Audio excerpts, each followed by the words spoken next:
Why do I love doing that? I just love it, you know. Give me some more. Give it me, give it me, give it me. I think it's the clicking of the nails, you know. I think it's the clicking of the nails. But hello, my name is Asherah, and welcome to Asherah, and I am Asherah. Welcome to my unique PhD journey, where I'm exploring dissociative identity disorder with psychosis alongside conscious expansion, where I blend the 3D world, or the 3D academic world, with my spiritual shamanic self, if you like. I'm also training to be a shaman practitioner and bringing my gifts as a clairvoyant and a medium. So as we dive in, please note that when I am channeling spirit, the insights are personal and spiritual. They are not clinical. While I have academic training in mental health, this journey is about my authentic, multidimensional exploration. So let's embark on this journey together and uncover the intersections of science and spirit. Hello, hello, hello, hello, hello. This is video 80, which is the last video in a series set of 40 videos. So this is my second set of 40 basically. And I thought, you know what, I want to make this last video more about my mental health experience. All right, so as I said, let me turn this down a little bit because it's distracting me. I love the passer in the background though. I've mentioned on the video that basically I started a PhD in 2018 looking at the mental health of head teachers. So I was looking at the mental health team of the senior leadership in education. I did about 2 years into it, and then my husband at the time, but he's now my ex-husband, got really, really sick again with his heart and really needed a heart transplant, to be fair, because he had the LVAD, which is like a bridge to life, like last about 10 years allegedly, but 2026 will be 10 years since he's had it in. But basically in 2019 there was some complications. It wasn't doing what it should have been doing for various reasons, and basically I needed to take care of him.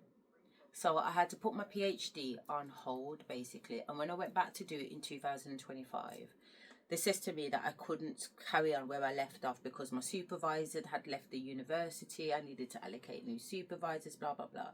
So they told me to put in a new application. So I did. I submitted my application in time for January.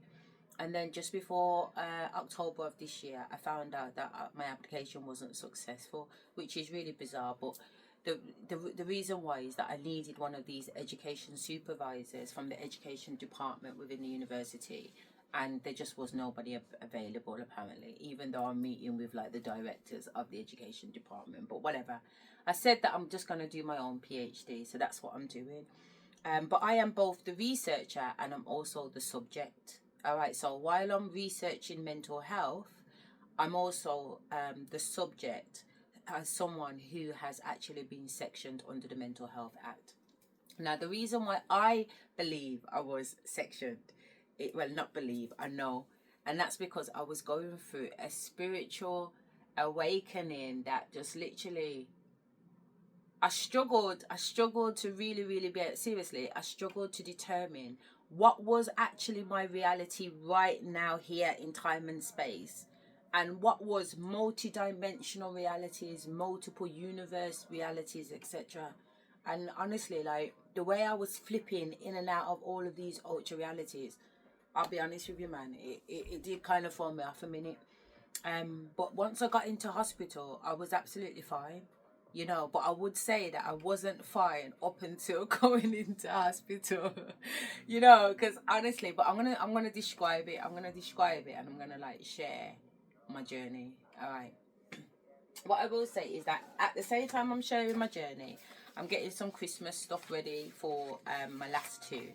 And just to put it into perspective, my last two have been living full time with their dad now since this situation happened. So last year, February, him, my ex-husband, and his solicitor, and Kafkas, and the children's social worker decided to take it as an opportunity to take my children from me, basically. But what they failed to understand is that they never took my children off me. the Almighty and my spirit guides have always let me know what's going on, you know, and they says to me, I need to hand over my children to this fucking warlock demon. Yeah, warlock fucking demon. Yeah, I didn't stutter. Warlock fucking demon. And I was like, Almighty, what do you mean I gotta hand over my children to him? And it was like, listen, we've got some stuff that we need you to do, and you're not going to be able to put your 110% all into it with the children. And I'm not going to lie, at the time I was under a lot of pressure. I was homeschooling my children, I was setting up multiple businesses in accordance with what the Almighty and Spirit wanted me to do. I was in court proceedings, handling 2 cases separately, childcare proceedings and financial remedies proceedings. I was my own solicitor, lawyer, barrister, legal executive, admin, you name it. So, and that was from 2019 that I was doing that, and raising 5 children and trying to financially support them. While my man, as in the ex-husband, such man, is going on with things. But I was, you know, I was managing, but don't get me wrong, I was also asking the Almighty and my spirit team for some grace, because I realised I was under a lot of pressure, to the point where I actually registered myself at a community centre up the road from me called Moria Hall, and they specialise in providing counselling services. And one area in particular that they take care of is counselling services in mental health. So I registered myself for it because I was like, how I recognised how much I was actually carrying, and why I was still able to function and smile and put lip gloss on in the morning and bathe my skin and everything else with all of this that was going on.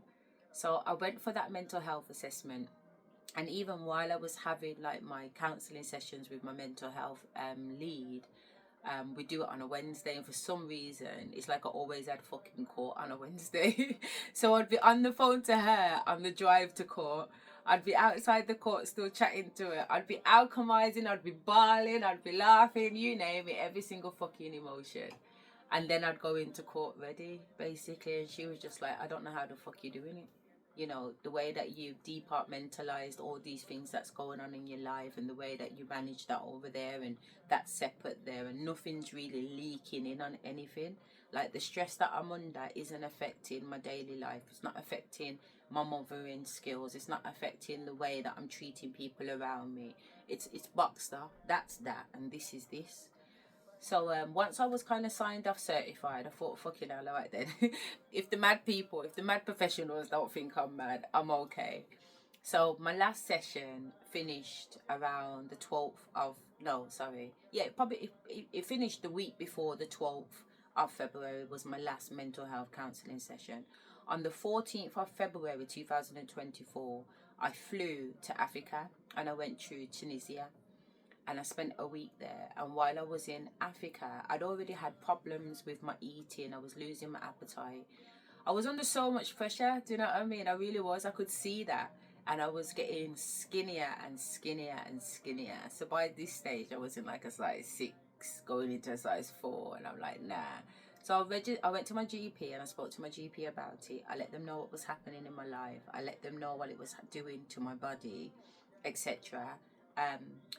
The doctor told me that I didn't have anything to worry about. Based on what I've explained to her, my symptoms were completely normal. But what she's going to do, she's going to put me on protein shakes, these little milkshake shakes, which I can have for breakfast, lunch and dinner. They're not food supplements, but if I did miss a breakfast, lunch and dinner, which I wasn't eating at all for like 2, 3, 4 days straight, 5 days straight sometimes, at least these shakes would pick me up a little bit and give me a little bit of, you know, vitamins, nutrients, something to help my body, you know, stay afloat. But the weird thing is, my nails were still growing, you know. My nails were still growing, and my hair was still growing, which was really weird, because I'm thinking, I'm not even eating, I'm not even having multivitamins or nothing, but life is still moving, and on the outside, everything just looks like this amazing white swan. You wouldn't even believe that there was anything going on in my life, which has always been the case for me. Like, I handle stress well, but at the same time, there are physical implications. So my hair is like this because I had alopecia during my marriage, where all my head was like this 3 times. So naturally, my hair was here, yeah. Then it all went bald, and then it grew back to about here, and then it all went bald, and then it grew back literally down here, and then it started to cut out again. And I was like, when I seen it start cutting out again, I was like, fuck it, I'm gonna dread it. So and my hair is really what's the word? It's the texture of it is not a normal C like black people hair, basically, because I've got a lot of mix in my family. So to start the dreads off, they were really thin. They didn't even look like dreads. It took a while to get them to here, and I bleached them to up to here. So all the bleach is now come out, and then now it's just growing dark, but there's still a little bit of brown on the end, but it was this color on the end. So that's some background. So let's go with it. So in Tunisia, let's start off with that. Let me tell you what I'm doing first, so you'll see me pottering around in the background. Okay, so my two children, as I said, have been with their dad since 2024, and since they've been with their daddy, I have to have supervised contact to see my children. Now, there are no history of social services. CAFCAS was involved the whole way. The house got assessed, I got assessed, etc., etc. So there's no history of child abuse. So when I'm saying that I have to see my children in a contact center with a professional, and I get a set amount of time to be with them, it's sheer fuckery, because there's no evidence founded against me to let that be the case. But I will explain a little bit about the case in terms of what they used against me. And the main thing they used against me was me not taking my children to school. And the reason why I wasn't taking my children to school is because in 2022 there was an incident involving my son where some children had been racist to him, said racist remarks, been very abusive, etc., etc. And when it transpired, this had been going on for some time, and I brought it to the school because at the time I was doing some consultancy work for them. I was writing a book with the kids at the school and all the parents and whatever, and it was amazing, to be fair. And I called the head teacher, because we're on first name basis and all the rest of it. And I said, listen, this is what Tywayne, I've come back from work. My older son has mentioned that this is what's happened. I've then sat down with Ty and he's confirmed it. What's going on? So he didn't know anything about it. His reply to me was, I can't believe that is the case, because if it was the case, the deputy head would have said something. It transpired that it was actually the fucking case. The deputy head had not fucking said anything, and not only that, she had not followed up with certain protocols. So I obviously went down there the next day and had a full meeting with her, broke down what should have happened. Yeah, she's barling in the meeting. Why are you barling in the meeting, trying to get sympathy or whatever? This is my son we're talking about. But again, remember, I'm on the parent committee with the school, so it isn't about judging at this point. It's about supporting. All right, so what I did, I ended up, because I work in school too as a head teacher and a Senko and an education consultant, I said to her that I would write up their policy about the procedures that staff should follow. Now, this is mandatory. I don't even know how the passing Ofsted, to be fair, but it goes to show. But it's mandatory that you have those records kept and that everything is logged in, like we call it a CRM system online in schools, where you just track everything. So if a parent calls, if something happens, if a professional comes in, if there's an incident, it's all logged in under that child's name. But that protocol wasn't followed. So basically, I basically said that I'm not bringing my son back to the school, because over some time it transpired that not only was my son not taken care of, the whole protocol in the school wasn't being taken care of. And prior to that, I was already supporting the school and the parent regarding a racial incident that had happened in school involving another black boy that was older than my son. And it transpired, and the parent won the case because the child was excluded from school unfairly. And it went right the way up to the local authorities, and they deemed it to say this was unfair. And obviously the dad and the son won, which is amazing. But from that little can of worm opening, a lot of things opened about the school, and I was like, you know what, I can't be a hypocrite anymore. I've seen certain things that I don't like. I can't leave my children in that environment. So I decided to take them out and homeschool them, which wasn't abnormal because we'd just come out of COVID anyway. And during COVID, I homeschooled my children, and evidently with the school, their progression had gone up. You know, they'd got smarter in their subject areas, they were more confident, etc. But my background is education. So, you know, having a mom that's an educator, that was the outcome. So because I want to homeschool my children, that's what the problem is basically. I'm not sending my children to school, but I'm not sending my children to school because the school has failed them. Not only has it failed to protect them from a safeguarding point of view, the educational healthcare plan, which is what my son had because he has a diagnosis of autism, that wasn't fit for purpose. So I have been fighting the school, the courts, and my ex-husband since 2022, if not before, about the way that my son is being treated. You know, that it's not fair. And basically, they got to a point now in 2023 that they wanted to dismiss the whole issue with the school. Told me that I needed to go down the local authority route if I've got an issue with the school. But as far as they're concerned, they're giving my children to dad, so dad can send them to school 5 days a week. Now, what I will say is that I also had authority from the local authority to homeschool my children.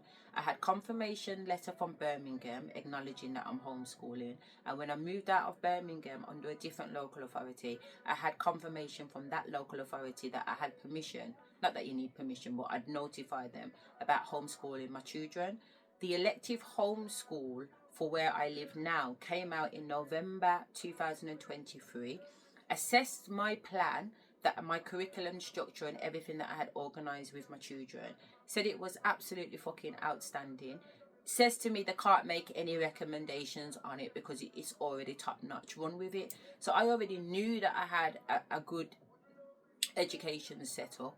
I had evidence from years before during COVID. So between 2020 and 2021, I home educated. There was already evidence of progression. I know what I'm doing. I hold all the qualifications to what I'm saying I am as a professional. So what is the problem? Exactly. But anyway, that decision was made for my children to go to their dads. But you know what? I'm so pleased to say that when I got back from Bali on the 6th of November 2025, the very next day I had my court hearing with the Special Educational Needs Tribunal team, which is like the local authority, the courts for education basically. And I had that meeting. I put all my evidence on the table. I did my evidence from 2023. I had to wait a whole year for this meeting. Then the local authority is trying to get the meeting cancelled days before the meeting. I'm in Bali. They're trying to email me and talk to me on normal phone in Bali. I'm saying, no. You've had a whole year, you know. You've had more than a blood clot year. But you've definitely had a whole year to address whatever you wanted to address with me. But lo and behold, the little fucking bitch, because she's a fucking bitch, the little bitch that was dealing with the case prior has jumped ship. This is what they like to do. They like to jump ship. They know I'm coming. It doesn't matter where you go, baby. I'm coming for you. Yeah? You fucking Roman. So anyway, that hearing happened on the 7th of November 2025. I should have heard back within 10 days. I didn't. So on the Friday, the 22nd of November, I emailed them and asked them, what, you know, it's supposed to take 10 days. It's longer than 10 days. Wagwan. Then on the Monday, I got the reply. And the reply was that the educational healthcare plan was not fit for purpose. And they order the local authority to make the necessary changes ASAP. Yeah? So that just confirms that everything that I said about the school, about what support my son's getting, how he's not getting this, how he's not getting that, they literally put it all in there. You know what I mean? They actually put it all in there. So I got all my wishes for my son. So that happened last week, basically. So here we are. So now that I have that information, it's about me getting ready to go back to court to literally wipe the floor with them around everything that has happened. Everything that I said was wrong with the school, everything that I said was wrong with the education has been now confirmed by the local, by the tribunal, yeah? The fucking tribunal team for education. So let's roll out now, innit? You know, let's roll out now. But like I said, the Almighty's still telling me that you've got another year doing the shamanic practitioner's training. So don't go at nothing with aggression. Put your point forward, which I have. Everybody got an email from me, but it weren't no scutter ghetto email. It was just an acknowledgement to say how disappointed I was that we had to go through all of this just for what I was saying in the beginning to be confirmed. And my son was in that school for another 2 years from 2022. He's just left now in 2025. So nearly 3 years he was in that school. Under that policy, under that educational healthcare plan that wasn't meeting his needs, that has been proven to be fucking not fit for purpose. You know what I mean? But at the end of the day, you know what I'm saying? Like, I know that the children are okay. And I know that I'm okay. And I know that everybody else is going to get fucked. Because you did what you did knowing what you were doing, and what you were doing was wrong. And then you've even got the ex-husband turning around and saying, no, the education and healthcare plan is brilliant. It's fit for purpose. He doesn't want any recommendations. He doesn't want nothing changed on there. And he thinks the school is amazing too. Egg on your blood clot face, duppy. Egg on your blood clot face. Nothing was fine. But you know why you thought it was fine? Because you're not even a proper head teacher. You understand where I'm coming from? You didn't even do your national professional qualification for headship. And you didn't even do your teaching learning qualification either. And that's why you think it's fit for purpose. You're not even trying to be bad mind. You just don't know because you're incompetent and you're incapable. And that's all I will say about that. So, because I don't see my children, and his sister calls some passer at the contact centre in October, so I haven't really seen them from October, but don't worry, we're working on something. Well, I'm not even working on it, it's with the ancestors and the Almighty, and they're letting me know that they're working on it. But in the meantime, the kids asked me for Christmas presents, so I've gone and got what they've asked me for. So my daughter, in the box behind me, she wanted the P. Louise advent calendar. Yeah, and then my son, he wanted money to buy V-Books. So I've gone and, for my son, I've gone and got these, which are like fortnight vouchers. So I've made sure that there are 24 of them to go in 24 advent calendar cards for him. And what I've done, I've made up these little Christmassy top things for every day up until the 25th of Christmas. And then with every single one of them, I've done him a little message. So I've got 25 little messages from Mummy to put in the cards. And then on the last day of Christmas, I got him a Christmas card. A big Christmas card. And I got him some Fortnite Lego kit, which he loves Lego. He'll sit down there for hours. So this is going to take him ages to build. So I know that hair like that. Whereas my daughter's bloody Perry Louise stuff, that's so long. It's long in a way where the stuff inside of it is long. So I opened up one today. I opened up this box today to try and figure out how am I going to wrap it. Let me date and time it actually. It's Saturday the 29th of November 2025 and it's 4 o'clock now.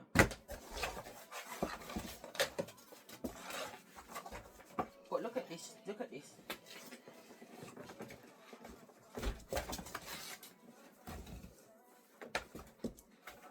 I opened it today, the thing fell out, I can't even get the thing back in. But I've got her a little Perry Louise bag with this lip gloss thing in there. So I'm just going to put the one that I can't get back in that bag. So this is 1 of 5.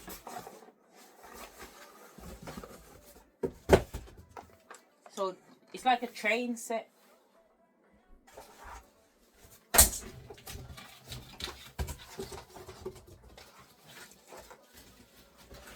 So these are the train tracks that this train goes around on.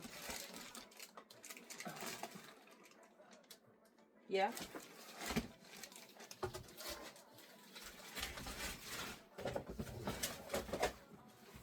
And I got some other little bits and bobs to go with it, but I can't get this one back in. I ask me which one it come out of. All of these little things come out. She's supposed to open them up every day. This is 25 for Christmas Day. This is number 2. asked me how to get this one back in here. I tried every which way. It's like the fucking encrypting factor. So I have no idea. So this is just gonna go in this bag.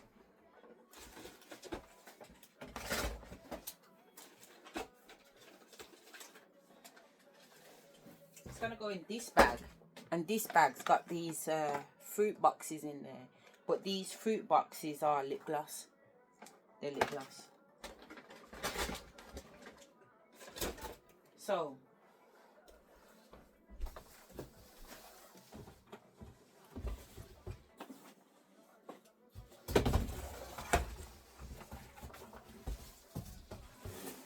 this is for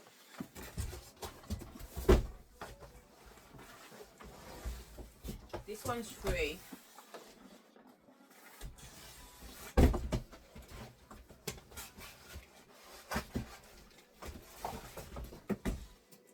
Oh, so it's free. It's free boxes. Oh, perfect. Okay, perfect. All right then. So let me put this back in that box because I'm gonna put that in the box.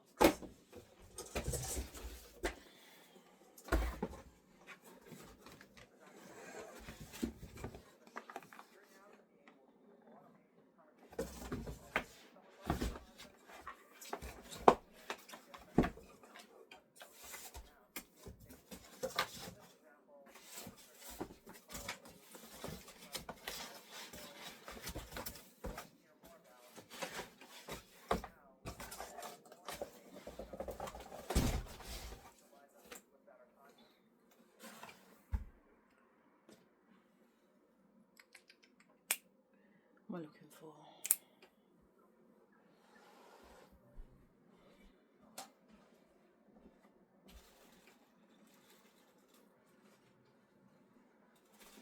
A pen. And I've also done these little things like open on the 1st of December, open on the 2nd of December, open on, so they know. And then I've also put the cards into order. So they've got a mix match of 25 cards each. Well, 24, because their big card will be their 25th card. So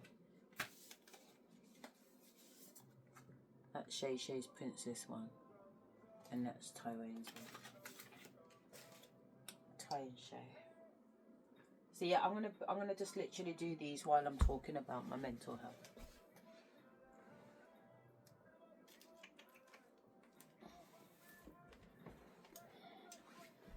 Okay, so as I said, in 2024, I went to Africa on the 14th of February, and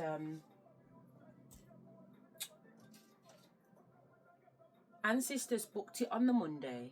Yeah, so they booked it on the Monday, which would have been the 12th, and then by the Wednesday I was flying. And when I got to Tunisia, that was a whole nother experience. One, I thought I was going to Africa, but where I went, Tunisia, was not black people at all. It was more like Arabs, and they look more Araby basically. Had an amazing time, no problem or anything. I just thought I was going to Africa to see African people. But that spirit had something else in mind. Spirit definitely had something in mind. Something else in mind. I got advent calendars too. I'm gonna put a bow on these. So Spirit had something in mind because it definitely weren't black people there. So I was like, all right, there's Spirit. And also I packed clothes that was more like you know, like going out, like party, not party clothes, so they don't party, but nice clothes. Whereas in a Arab space, with all these Arabic Asian men that are Muslim, the last thing you want to be doing is wearing some short up something. Do you know what makes sense? So I had to be quite conscious of how I was dressing every day. But I was just getting a lot of stares, whether I was covered or I wasn't. I was getting a lot of stares, and I was getting a lot of propositions, and that was making me feel a little bit weird. You know what I mean? Because I definitely didn't go on holiday for that. But anyway, while I was on holiday, I had several experiences. So I'll tell you about my experience from a spiritual perspective. So I was being attacked a lot. I was having a lot of psychic attacks done to me, which I knew some shit like that was gonna go down, because my ex-husband had emailed me out of the blue and about his bringing the kids. That time me and him ain't got no agreement, or nothing like that. And I've already been emailing him about what's happening with the children for the half-term holiday, and I know I can't get a response. But the minute I've booked for Africa, all of a sudden, is running down my phone and about to pitney them. So I just ignored it, because I've already booked my ticket. I'm not into that. So I jumped on my plane as expected. So anyway, when I got to Africa, it's like every single night something spiritual was happening to me. As in that, when they call it paralysis, of being held down in the bed and whatever. So there was a lot of that fuckery going on most nights. But one night in particular, my blood clot, God, it's like I saw a portal open up in front of me while I was lying down on the bed. I seen these bodies, these silhouette men or bodies come out of the portal, and they just fucking jumped on me. I was lying on my belly, and the way they jumped on me, it caused my physical foot to flick up like this, like hit my bottom. Yeah, I'm lying on my belly, and it caused my foot to flick up and hit my bottom, and my lip went like this. I thought, what the fuck? When I say the amount of energy and pressure, it felt like I was being electrocuted by a car battery. I mean, all I could hear was my ancestors and my nan and that telling me to hold it. And I was like, fucking hell, this feels like fire. And I was like, hold it, alchemize it, absorbing the energy and hold it. And I was trying my best. Honestly, I was trying my best. I was there for a while. And so in the end, I was like, nah, this is next level, man. Like it was spasming in me. You know what I mean? Like it weren't just about alchemizing energy. I was physically having a reaction to the amount of energy that I was feeling. It was just, I was spasming in the bed. And I was like, laddie. And then it was like, hold it for as long as you can. So I definitely did my best. But then I had to release, man. And when I released, I got myself out of it. And I just saw these fucking monkeys, these silhouette energies, run back into the portal and out the room. So I've got up, yeah. And I've put my dictaphone on, because that time I was recording myself. So from 2023 right the way into 2024, I was recording myself on dictaphone, all my experiences, because I knew some shit was going on.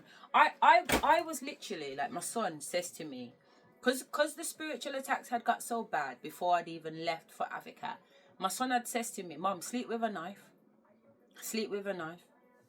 So at least then, in your astral world, you can remember that you got the knife, and your knife can become astral, and then you can just, say and do what you need to do with a man. So while I was sleeping, with, some nights I'd sleep with the knife under my pillow, but more time I've just got the knife in my hand, even though I'm like, my God, imagine if I roll over and cut my own self. But it was so bad, I couldn't not sleep with the knife in my hand.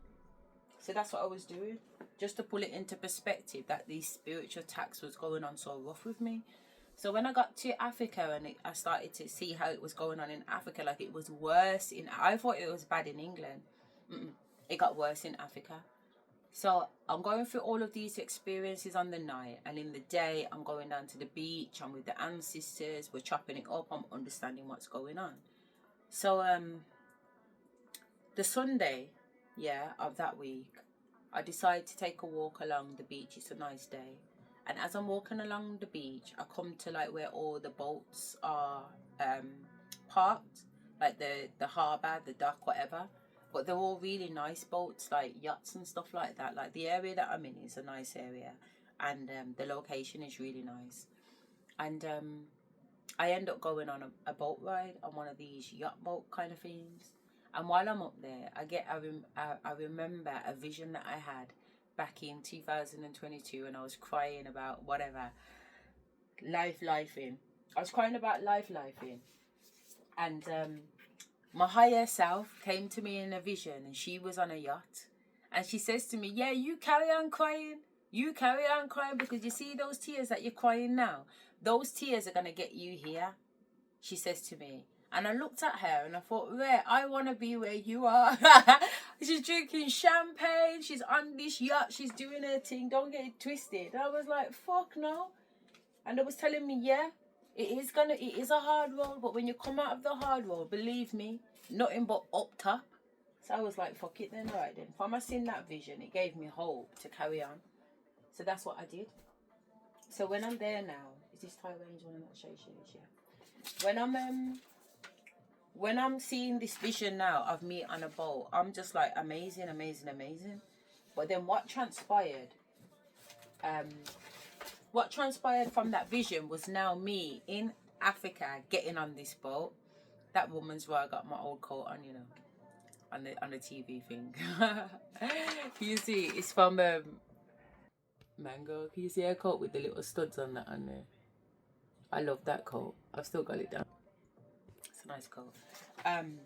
Yeah, so I'm seeing myself on this yacht. My higher self is calling me, telling me carry on with the barling because the barling's going to get you here. She's drinking champagne. She's offering me champagne, you know. Remember, I'm barling, you know. I'm barling. I'm like really, really upset, and I see this vision. I ain't crying no more. I'm like, fuck that. I'm coming with you. You're not. There's no way you're leaving me behind. Is what I thought at the time. So when I was in Africa in 2024 in the February, and I got on this boat, on the top of the boat, because everyone is round the edges of the boat where the like the not railings but whatever they are to protect people from falling out, but really they're not protecting anybody. So they was all surrounded around the edge of the boat, and I'd gone up to a higher part of the boat where there was like this blue mesh lining on the boat, and I spread out my little towel because I had my towel with me. And I just lied there. I already had a drink, so I had sex on the beach cocktail. And I was there and I was just pondering and wondering with the sun, thinking about how beautiful it was. And then that vision of my higher self coming back to me came to me while I was on the boat. So now I'm getting closer and closer, if you get what I mean. I know on a boat, remembering the vision that I had of myself on a boat like this, but it was only me on the boat at the time, not all these people that are blocking my view. So there's a glass bottom bit underneath the boat. So the boat captain must have invited everybody to come down and see the fishes under the water. But I never bothered go. I don't know what it was. My ancestors said sit tight, so I did. So when everybody went downstairs, I was now able to pretend like the whole boat was mine because there was nobody there but me. So while I'm pretending that the boat's mine, the captain and everybody comes back up, and the captain says to me, do I want to go downstairs to have a look at the fishes? So I was like, all right then, that's no problem. I'll come downstairs with you. So just me and him went downstairs this time. And downstairs in the boat was beautiful. It was all mahogany. It was beautifully decorated. The decor was nice. The glass bottom was really nice. There was no fishes down there to be seen, but the actual boat itself was really lovely. And obviously, because I've had this vision about being on a boat, all I want to do is find out about this boat. How much does it cost to run? How much does it cost to buy? Blah, blah, blah, blah. So he's talking to me and he's telling me everything that I'm asking. He's giving me all the answers. So then when we go back upstairs now, he's asked me, do I want to drive the boat? And I'm like, absolutely. So I sit in the captain's seat on this yacht boat thing, and I start to kind of sail the ship, if you like, and start to turn it around so we can go back the other day. It was so exciting. I'm not can't lie. I'm excited talking about it. So then when we docked up and got back, the captain has asked me if I would join him for dinner tonight on his boat. I'm like, fuck no. You know what I'm saying? My ancestors were like, fuck yes. Give him your number.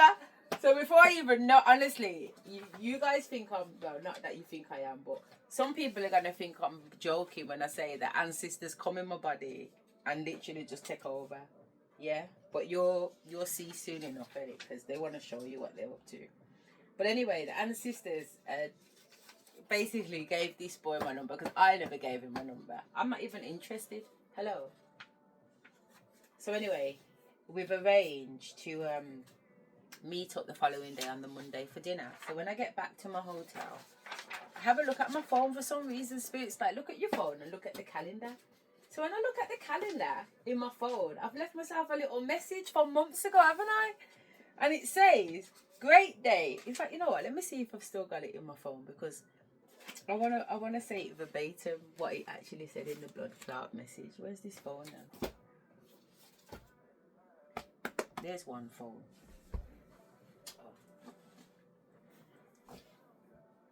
I'm just gonna see if it's still in calendars, alright?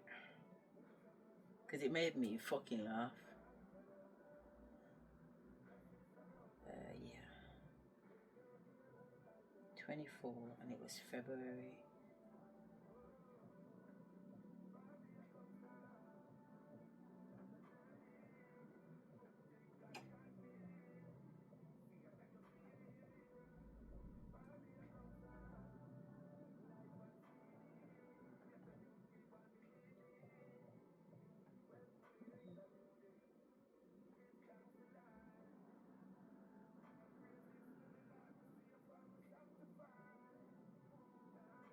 No, I don't. Because this is a different chip. This is my work chip. And the phone that I'm on is my personal one. So it's part of my personal calendar. But that was my phone first. So that's why I was thinking maybe it's in that one. But it's in this one. Anyway. So in my calendar for that Monday, there's a message to myself. And it says, great day for having sex. And I know this is my comment, but I've put in there, the ancestors have told me, great day for having sex. And I've added into it at the time, mind you don't get fat up. Yeah, mind you don't get fat up. So fat up is pregnant, basically. So when I've seen that, I burst out laughing. I've called my son from Africa and I said, yo, Mick, listen, explain to him what's gone on. Explain about the captain of this ship. Explain to him that he's invited me for dinner. Explain that the ancestors have told me to go. And explain to him what the fucking message is saved in my phone. So we're both laughing or whatever. It's like, as long as you're safe, Mum, text me, blah, blah, blah, blah, blah. No problem, no problem. Because I'm always safe with Spirit. No matter how dark and grimy it gets. No matter how demonic it gets. No matter how fucking weird and wonderful it gets. I know that I'm good with Spirit. So, I've got ready the next day. And I'm like, at the end of the day, as much as I'm good with Spirit, I don't know this fucker. So I'm going to make sure that I dress appropriately. So I put on a very, very, very, very mermaid type, skin tight leather skirt that you can't even get up or down. Yeah? Because you never know. You know what I'm saying? And at the end of the day, I am going on a boat. Yeah? So when I get there now, I get to the harbour. And it doesn't take me very long, because it's only down the road from where I'm stopping. But it takes me long because I can't fucking walk too much in the fucking skirt, can I? So I've gone down there and he's waiting for me by the ship. And he's gone, do you know what? I know I said I'm going to do your dinner on the ship, but my brethren's come unexpectedly and he's on the ship. So do you mind if we go upstairs? I've got an apartment just here overlooking the water and the boat, literally. So I said, listen, obviously that wasn't the agreement and that's not what we agreed to. I said, listen, I've got a knife in my bag here and I'm not afraid to chop up a man. So as long as there's no blood hanky-panky going on, we're good. So he said, you got a knife in your bag? So I was like, yeah, I got a knife in my bag and I'm not afraid to use it. So he burst out laughing and says, nah, it's not like that. Come. So we've gone upstairs. He's prepared some food and some drinks and whatever, and we're sitting down chilling on the veranda, on the balcony, and obviously the balcony is overlooking all the ships, his ship as well as all the other ships, all the restaurants around. It's so beautiful, it really is. The conversation's flowing. His English is quite good considering he's not English. I'm able to understand him, he's able to understand me. A really good night. Anyway, as it gets a little bit more into the night, he needs to cook this food, doesn't he? He's a fisherman too, so he's caught some fish that day and he wants to cook the fish for me. So I'm like, alright then, that's fine. He's trying to work this oven. Obviously, you don't normally cook in this house, does he? But the oven doesn't come on. So he calls his brethren and tells the brethren to cook the fish on the boat and bring it over when it's ready. So that's what the brethren does. It was nice fish. I didn't get to eat all of it because the brethren literally ate the 3 fishes. But the bits that I did eat, it was cooked very well. So we're sitting and we're chilling. So the brethren goes back to the boat after he's eaten all the food. And me and him are still chilling and just chatting, listening to music, whatever. So then he's trying to, well, no, even before he's trying to, what's happened is, as we've come into the living room from the balcony, he's put on some, he said, do you mind if I put on some music? So I've gone, no, that's fine. But I wanted to just hear what his music was and then turn around and say, do you mind if I put on my music instead? But when he put on his music was fire. Like, the playlist was like my playlist. So both of us are rocking and dancing, you know what I mean, to the music on the chair and singing along to the rest. I'm having a great time. Food's nice, company's nice, music's nice, vibe's nice. So obviously at some point he leans over to kiss me. And he tries it about 3 times. And on the 3rd time I say to him straight, you know what? If you try and kiss me again, I'm rather just getting up and going. You know what I mean? Because I've already told you to behave yourself. And it's like saying you got no fucking ears. So the 4th time he leads over to kiss me, what do you think I do? I pick up my bag, I put my coat on and I go through the front door. You know what I mean? So he's now chasing after me, trying to put his shoes on and everything else. And by this time I'm down the steps, out the back and heading in what I believe is the direction of my hotel. You know. So he runs and catches up with me outside and he said, no, I thought you was joking. I said, no, I told you already. Don't take the piss. I'm not a kissy person anyway, but if I've told you don't do it, don't fucking do it. So what the hell? How have I gone wrong with a day?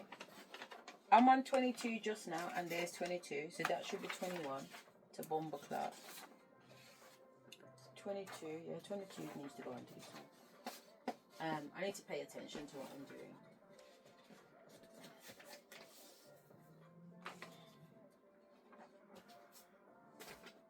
Yeah, so I'm saying, but I've already told you. So anyway, he's gone, you know what? Do you want to do something? There's a couple of clubs that are open. We can go and check them out. So I was like, yeah, I do fancy a little drink and a little bit of a wiggle.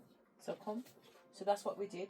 We went across the road to this nightclub, but when we got in there, it was just like me and him there and a couple other people. But believe me, before the night was over, the place was ram. So I'm drinking, I'm dancing, there's all kinds of stuff going on. Spirit is talking to me. I'm actually having ascensions and spiritual stuff happening to me while I'm in there. So at one point, I'm sitting at the table looking at this, you know, the disco ball. There's a disco ball on the ceiling, but the disco ball is purple, but all these glitters and lights are coming at me every time it turns around, and all these other lights are reflecting off me, and the ancestors are just coming through, man, with all of these messages. You know, so I know I'm safe because the ancestors are here. They're making themselves known that they're here. We're good. So by this point now, I know legally I am well over the limit. Yeah, we've been drinking from when I got in there and I haven't stopped drinking. And it's just bare cocktails and beer. Mixing, basically. That's what I should say. I'm mixing alcohol. And I'm consciously mixing alcohol too. Consciously mixing alcohol. But I'm going with spirit. So it gets to the end of the night where it's time to leave this club. So obviously his intention is to take me left to go back to his. But my hotel is right. Yeah. So we're in the middle of his and mine. Yeah. So I know that there's only one way I'm going, and that's the right way. Yeah. So I start heading off in the right way. He's got his arm linked into mine and he's trying to pull me this way. And I'm like, no. You know what I mean? I'm not even saying no. I'm laughing. And ramping with him because I know we ain't going that way, motherfucker. We're going this way. So he's saying, no, I can't even go past this point. Like where we're standing along the road on the side of my hotel, because it's a big stretch of the road. He's like, I can't even go past this point. And I'm like, why? He doesn't say why, but spirit tells me why. And obviously my hotel, on the opposite side of the hotel, so you come out of my hotel and then you bend round into this road. But before you bend round into this road, the building opposite is the police station, and it's just bare armed guards. Every man's got a gun in their hand. It was so low. I was worried about going there and if I was going to be safe. And guess what? They put me in the hotel right next to the police station. Behave yourself. Always taken care of with spirit. So he's basically saying to me, because it's a police zone, he can't, well, not that he can't go up there, because he can go up there, but not if he's going to be pulling on my arm, he can't. So really, that's what he meant as far as I'm concerned. So I said, but that's your business, isn't it?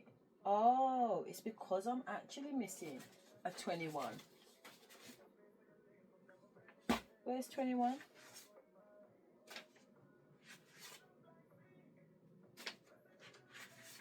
I have to print out 21. Where's 21 missed out now?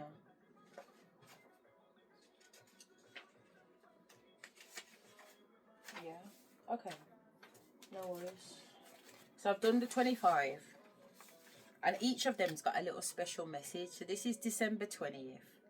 And it says, Day 20th is here, my boy. And today I want you to know how proud I am of the man you are becoming. Even as a young king, you carry yourself with a quiet strength that many grown people don't have. You think before you move. You learn from your mistakes. You stand even when life tries to knock you down. That is real strength. When you open today's V-Books, I want you to smile. I want you to enjoy every moment because you deserve to feel happiness. You deserve moments that belong just to you. In Fortnite, you don't fear challenges. You take them on with confidence, and in life, you do the same thing. You face hard days with courage. You deal with unfairness with patience, and you grow through the pain instead of letting it break you. You are my son. You are my king. You are my pride. Enjoy today's gift, my brave boy. I love you always. So each one's got a little empowerment message for him, because he doesn't believe he's a king, but he is a king, and he is my king. You know what I mean? And I tell him that all the time. He's a king, man.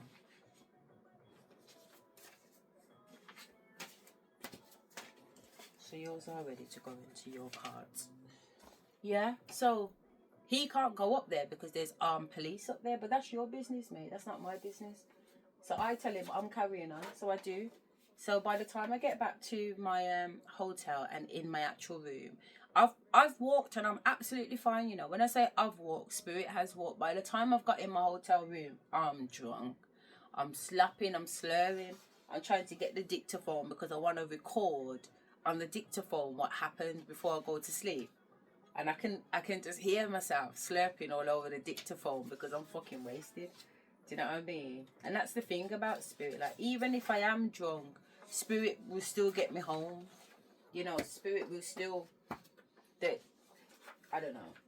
It's like they prefer it when I'm out of myself, so that they can come in and do what they want to do, to be fair. Which sounds really bad, doesn't it? But it's nothing to be scared of, and it isn't anything bad. I trust spirit. I trust spirit more than I trust myself, because I've got testimony on top of testimony where me trusting myself has not worked out in the way that it would have worked out if I had just trusted in spirit. So that was my experience in Africa, where they told me that I was going to Africa to meet someone, and I was going there to slay a dragon. And that guy was my dragon. You know, his objective was to sleep with me. My objective is not to let them sleep with me. And it's almost like a lot of these missions are that until they're not that, if that makes sense. So, when I got back from Africa on the... Was it the 20... Was it the 24th? I don't want to tell no lie. So I went for 7 days. Yeah, so I got back from Africa. So basically, I should have landed on the 21st, but I didn't actually get home until the 22nd. So it was Thursday the 22nd, I landed back in this house, 2024. The Friday of the 23rd, my ex-husband, the kid's dad, bib the horn and dropped the children off to me, because that was my weekend. So the children came to me on Friday the 23rd and should have been picked up on the 25th. On the 25th, he doesn't come for the children. He doesn't pick them up or nothing. Instead, he sends police to my house and makes a very malicious allegations against me. So the 4 police cars are outside my house. Police are kicking off my door. I've got my kids inside the house that are crying. They're scared. They don't know what's going on. You know what I'm saying? And I've got police officers. And when I say kicking off the door, I mean kicking, like they've got their boot on the door, kicking my fucking door. Who are you? I'm still recording on the dictaphone, you know. I'm still recording on the dictaphone. So I record how they're going on, and I phone the police on the police. And the police on the phone are telling me to open the door to the police at my door. And I'm like, are you fucking mad? Are you dizzy? I said, I know my law. Yeah, and I know my rights. And as a vulnerable woman who comes under women's aid, because I've been going through domestic abuse and emotional abuse in my marriage, and the fuck is still going on with things outside of the marriage, I've made sure that I've put certain things in place, and women's aid is one of them. So they've given me like these kind of things here. So this just automatically calls the police from your yard. You know what I'm saying? Plus they've given me my rights and everything to know what I do, I must do, and what I don't have to do. And one of the things that you don't have to do as a vulnerable woman is open up your door to male police officers. You don't have to open your door to these people, these Romans, these monsters. You don't have to open your door to them.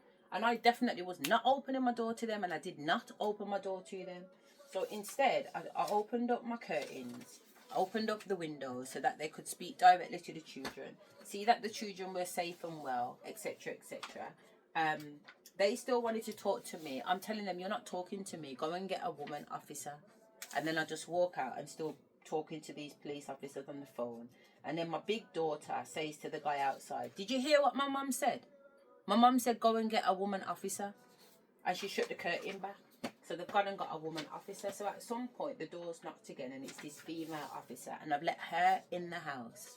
She sat down with me. What I should have said is that on that Sunday, I'm texting and emailing my man, asking him where he is. Like, the children have got school in the morning. It's coming up to 8 o'clock at night. How comes he hasn't reached? But he's sending police. Anyway, I'm upstairs before all of that happens. And my ancestors are telling me, such man. I call him such man. Yes, such man. Any man. Such man's gonna phone ya. Such man's gonna phone ya. So I'm saying to the ancestors, I believe what the ancestors are telling me, but at the same time, no way. We have not spoke on the phone in over 4 years. Why would he just call me now? Lo and blood clot, behold. My phone rings. Who's on the phone? Such man. I'm having to take the phone to the kids and say, is this even your dad? Does it even... I don't know what he sounds like anymore. It's been 4 years since I heard him. Is this your dad? My older daughter's gone, no.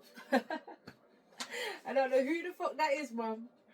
You know what I'm saying? But anyway, bare fucking stupidness. Instead of picking up the kids' his phone to create a situation so that he can try and call police on me and make out like to say I'm preventing him from picking up the fucking kids. I do no such thing, mate. No such thing. So when the police officer come, I was able to show her the text communication, the email communication, the phone call from him, what time everything come in, heart's dead, cow fat. So she was like, this fucker's a narcissist. He's a fucking narcissist. And I said, I didn't even comment on it when she said he's a narcissist. You know what I mean? I just looked at her. You know what I mean? What's known does not need to be explained. So she's gone, all right then. I'm going to get this logged as a malicious call.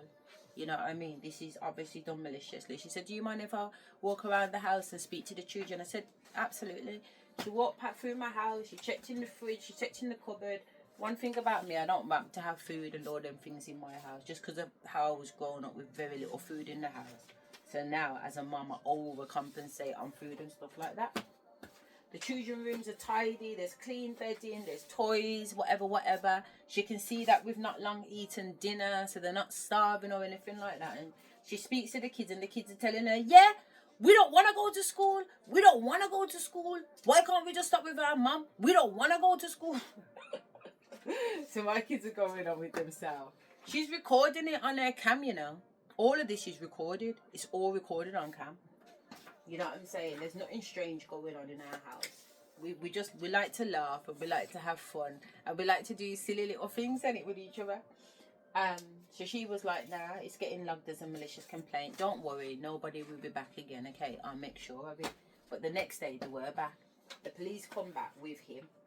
So he's come with the police. He's got a body cam on him. The police have got body cams. My man told me to go out there and flash your pussy. I was like, no way, daddy. No way.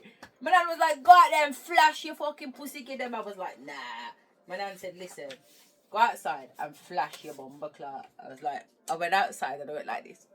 And my dad was like, no. Spirit was like, no. Go out there and show them that's not your pussy, man. That's Beyonce's blood clot pussy. Go out there and fling it, get them. So I went out there and I flung it, get them. They got cameras and everything else out there. You know what I'm saying? I did what my ancestors said and I flung them some good fucking pussy. What the fuck you doing outside my yard anyway? It's like private property, this is. I own my house. I own the land that you're stepping on. You're trespassing. That's what you're doing. You're trespassing. And not only that, it's fucking treason if you ever did know. Anyway, so then they've all gone. After the pussy got flung, there's nobody outside anymore. So that was the Monday. Yeah. So the police are there on the Sunday. That's when the woman comes out. By the Monday, the police are there again with such man. He's got body camera on and all the rest of it. I fling the pussy, get him. They all go. So come the next day, the Tuesday, which is what now? What day is the Tuesday? Is it the 27th or the 26th? Yeah, the Tuesday is the 27th of February 2024. Yeah? So on the 27th now, that's when the police come back and say, oh, we need to take the children. But in fact, actually, no, they don't take the children until the Wednesday, you know. So the 27th, the children are still with me, I believe. And what's happened is, it's Warsaw Local Authority. It's a local authority. That's not my local authority, you know. It's not Birmingham Local Authority. It's like the kids' primary school local authority. And they've come up and I've said to them, how dare you? How dare you knock my line? Do you not realise that you are beyond enemy lines right now? I said, you do not have jurisdiction in this area. They said, what do you mean? So I've explained to them what I mean by you don't have jurisdiction. You're a Warsaw Local Authority. You can't just step into my district. You can't step into my district legally. It don't work like that. I'm not governed by you. I don't owe anything to you. I don't pay council tax to you. I don't do nothing with you. You don't have any jurisdiction over here. And furthermore, my children are registered as being with their dad. So if you're coming to my yard to inquire why my children are not in school, you need to go to their father's yard. That's the house you should have gone to, because legally he is responsible for getting them to school. And they haven't been into school on the Monday or the Tuesday because they're here with me, because he hasn't come and picked them up. So I've showed them the email evidence. I've showed them the police number. You know, what the woman had said the night before and blah, blah, blah, blah, blah. How has that happened again now? 23rd. Has a day 21 been missed?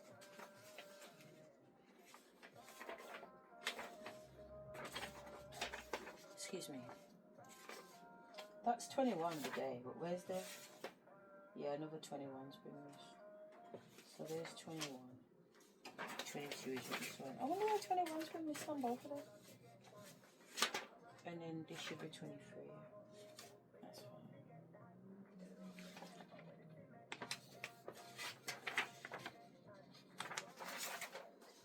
Yeah?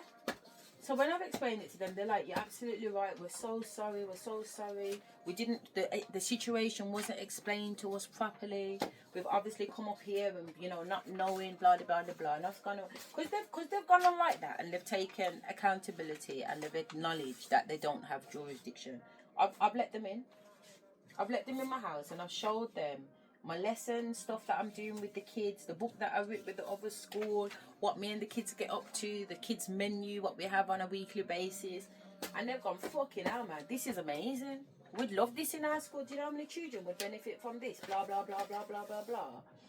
And all the rest of it. So all of that's happened and they've gone. No problems, no complaints, no nothing.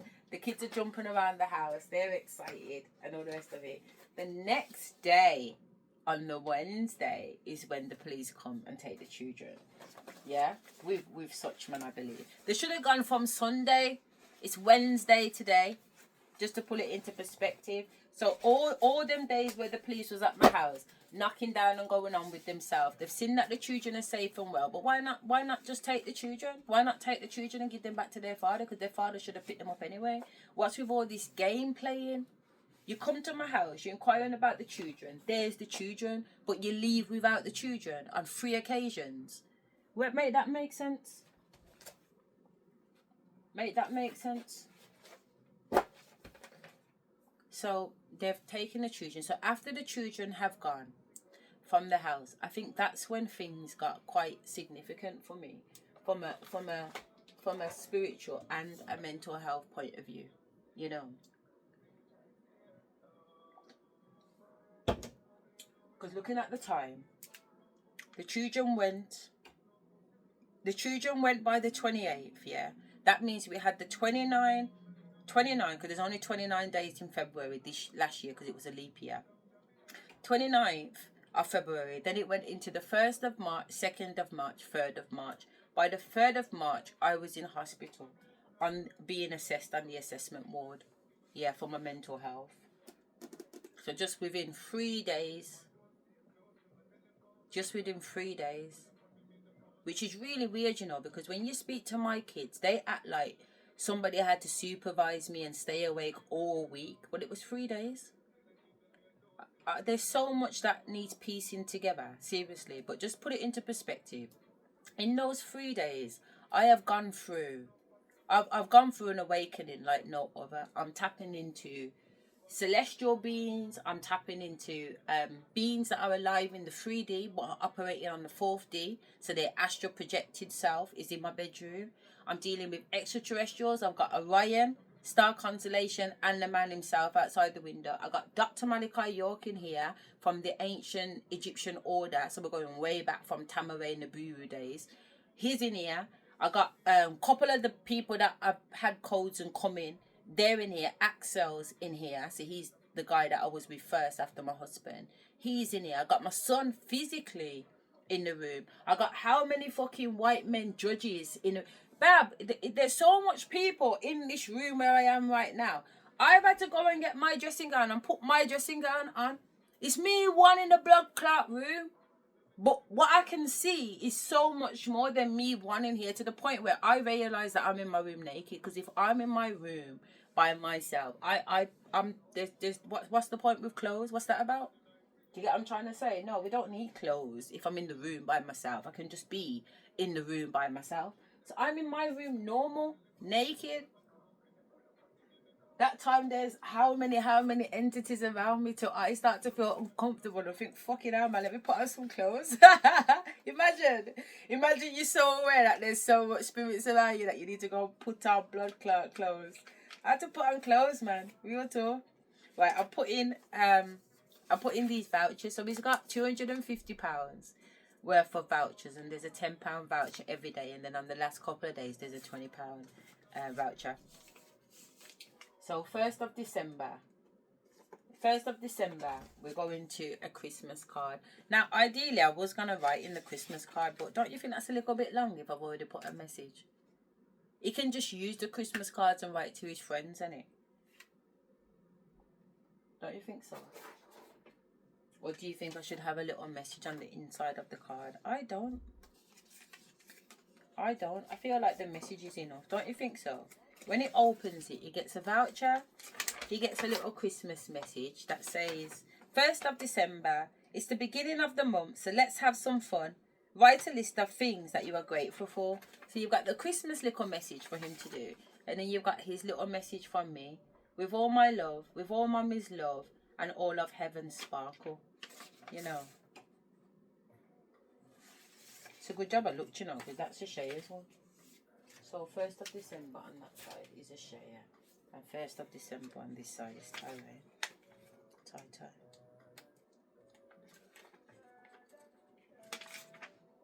Yeah. Okay, cool. Yeah, so I'm like, Oh, and I bought chocolates too to go in there. So I'm going to put a little chocolate coin in some of them. Yeah, so I'm like, no way. Anyway, let me not jump.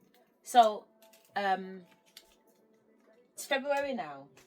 Time's gone by. I'm in this room. There's all these people in the room. I'm having to put on clothes. Conversations are going on in this room. Conversations that I know for a fact there's energies and entities in my room, because the conversations taking place, they're not made up conversations. They're not some stupid idiot conversations. They're big deal conversations, and I'm aware that I'm involved in these conversations to the point where I'm saying, nah, this is big people business. I'm a pitney. You know what I mean? That's how I felt at the time. Like, I'm a pitney. I don't need to be involved in these type of conversations that are going on in the room. To the point where I have said I won't discuss certain conversations with anyone else other than the people that was 4D astral projecting in my room. That's what I'd said in the beginning. And that's what I've been true to 19 months on. So there is certain conversations I won't have. But what I will say is that some of these tarot readers that are online, which is why I bring them into the argument, are touching on some of these conversations, and it's making me think, where? How did they know that? How do they know that? You know what I'm saying? How do they know that? And then what I will also touch on is that regardless of what this has all been about, there's elements of this experience that is linked to sex magic. Yeah, sex magic. But in the form of like bondage. You know, that type of, say that BDSM, innit? In the form of BDSM. Because I can see what's going on for me visually. And I can see the things taking place on other dimensions in other universes and stuff like that. And I'm just like, what the fuck is all of this? What is all of this? What is this madness? Because it is madness.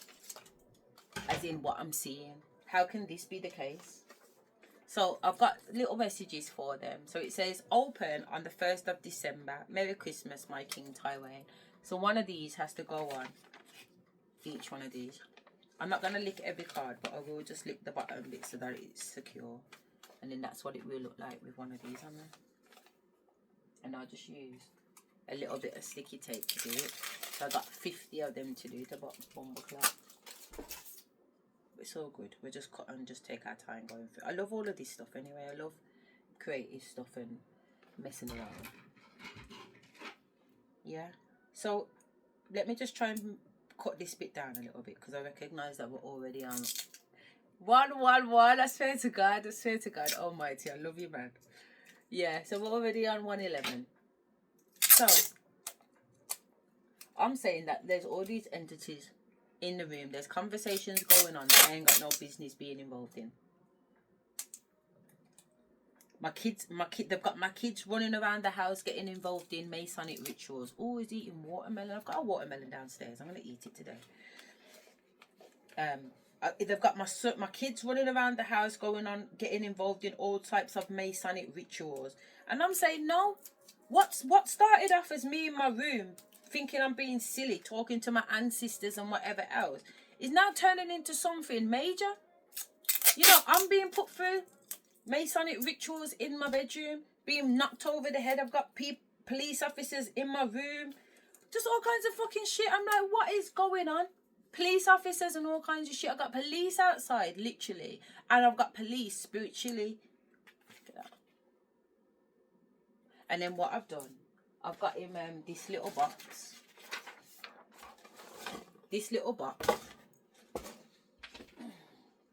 with this lid. With the express delivery. So all these 25 advent cards will go in this little box here. And then he's got some toys out there from his birthday. I was thinking about wrapping them up, but I don't really want to wrap his birthday stuff up with Christmas paper. So I do need to get some different Christmas paper. And then it's got all of these little bowls and stuff like that in there that he can mess around. But he needs to make sure that he opens them in order. And each one is like a little mini Christmas present, isn't it? Yeah, so I'm trying to cut these down. Yeah, so there's all these weird things going on in the house. I've got the kids in the house acting like they're part of this Masonic fucking thing too. And I'm not going to go deep into the explanation of that. I do like individual recordings of that because it's just too much, man. It's just too fucking much. So I'm saying, no, stop. This ain't no joke anymore. This ain't a joke anymore. You got my kids getting involved in this shit. And this ain't no joke thing, clearly. So this is how I'm talking to these elders that are in the room. I've been going along with it, thinking that it's just in my fucking head, innit? I now realise this is not in my head. This is actually fucking going on. And this was the point where reality and outside of the physical 3D reality started to blend in ways where it was kind of like, no. And then it just went on and deeper and deeper and deeper and deeper until I'm telling I'm waking up in my physical body and seeing my children beating, fucking roughing me up. They're either pinning my legs down, tying me down, restraining me in some way. Then I've gone again, then I'm up again. And when I'm up this time, one's trying to force feed grapes or something in my mouth. I'm down again, I'm up, awake again in this dimension, time and space. I've got one picking me up and slamming me on the bed. One of them jumped at me, and when he jumped on me, the whole fucking bed broke. The bed broke in the physical 3D. The bed broke after this boy fucking jumped on me. Now, my children, I would never ever have said my children are capable of doing any shit like that to me. They love me, and I love them unconditionally. Unconditionally. But the things that I have witnessed and experienced with my own eyes, I'm like, fuck me, blood.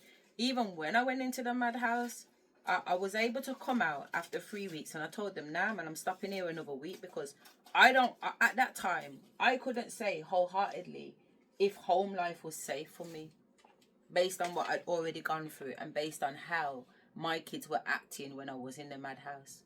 You know what I'm saying? I can't get nobody to do the things that I need them to do, but everybody's chatting shit. When I say everybody, mainly my oldest son, I'm going to say the one that's possessed by my dad's energy, Cecil. Because during the experience in the house, he was talking to me as if he was my dad. And he was talking to his mom, my nan. Now, my nan was in me. My nan is in me. My nan is well next to me. So him talking to my nan is not strange.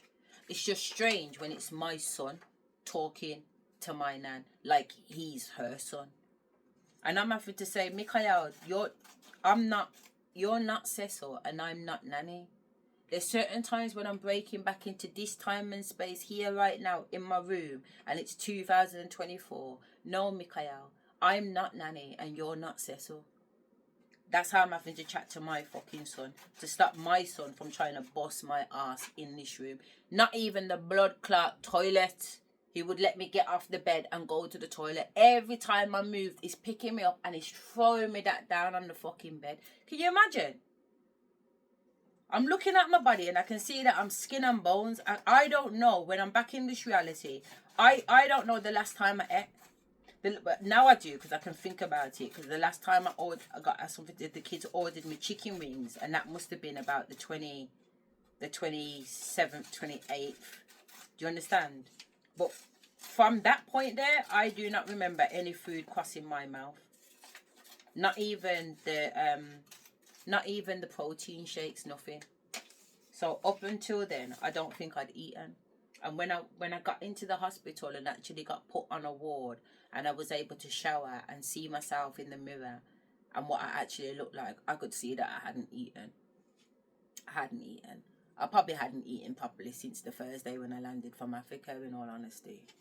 But the amount of weight that I lost, how my bones was coming through, my body was full of bruising, because obviously I'm being dealt with in a particular way in the house. So one of the days now when I'm in the house, so this must be the 3rd of March, let's say, they've got me on the floor. All 3 kids have pinned me down on the floor. Now, my kids are saying to me that I was going on with some fuckery, which is why they were having to pin me. And I believe that, you know, even though I didn't see that myself with my eyes, and I don't have any memory of me going on with them, I would say that it's likely just because of how I seen all 3 of them jumping on me. You know what I'm saying? Like, why would all 3 of them need to be on top of me and straining too? You know what I'm saying? And straining, like the look on their faces is like they're really putting it down when I've come through and I'm me.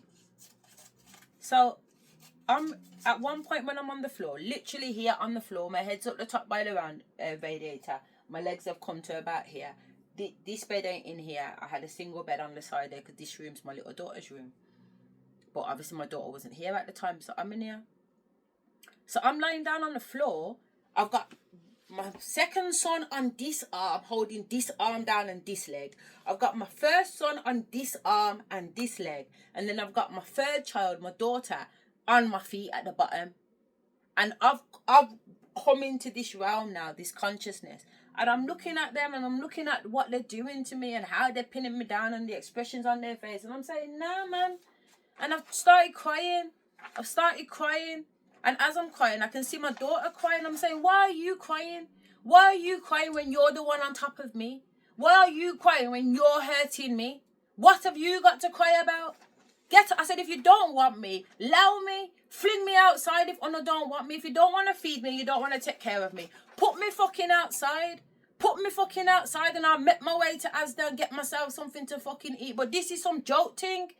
I'm getting mad, you know, in the real me, because I'm like, no, I'm gonna die.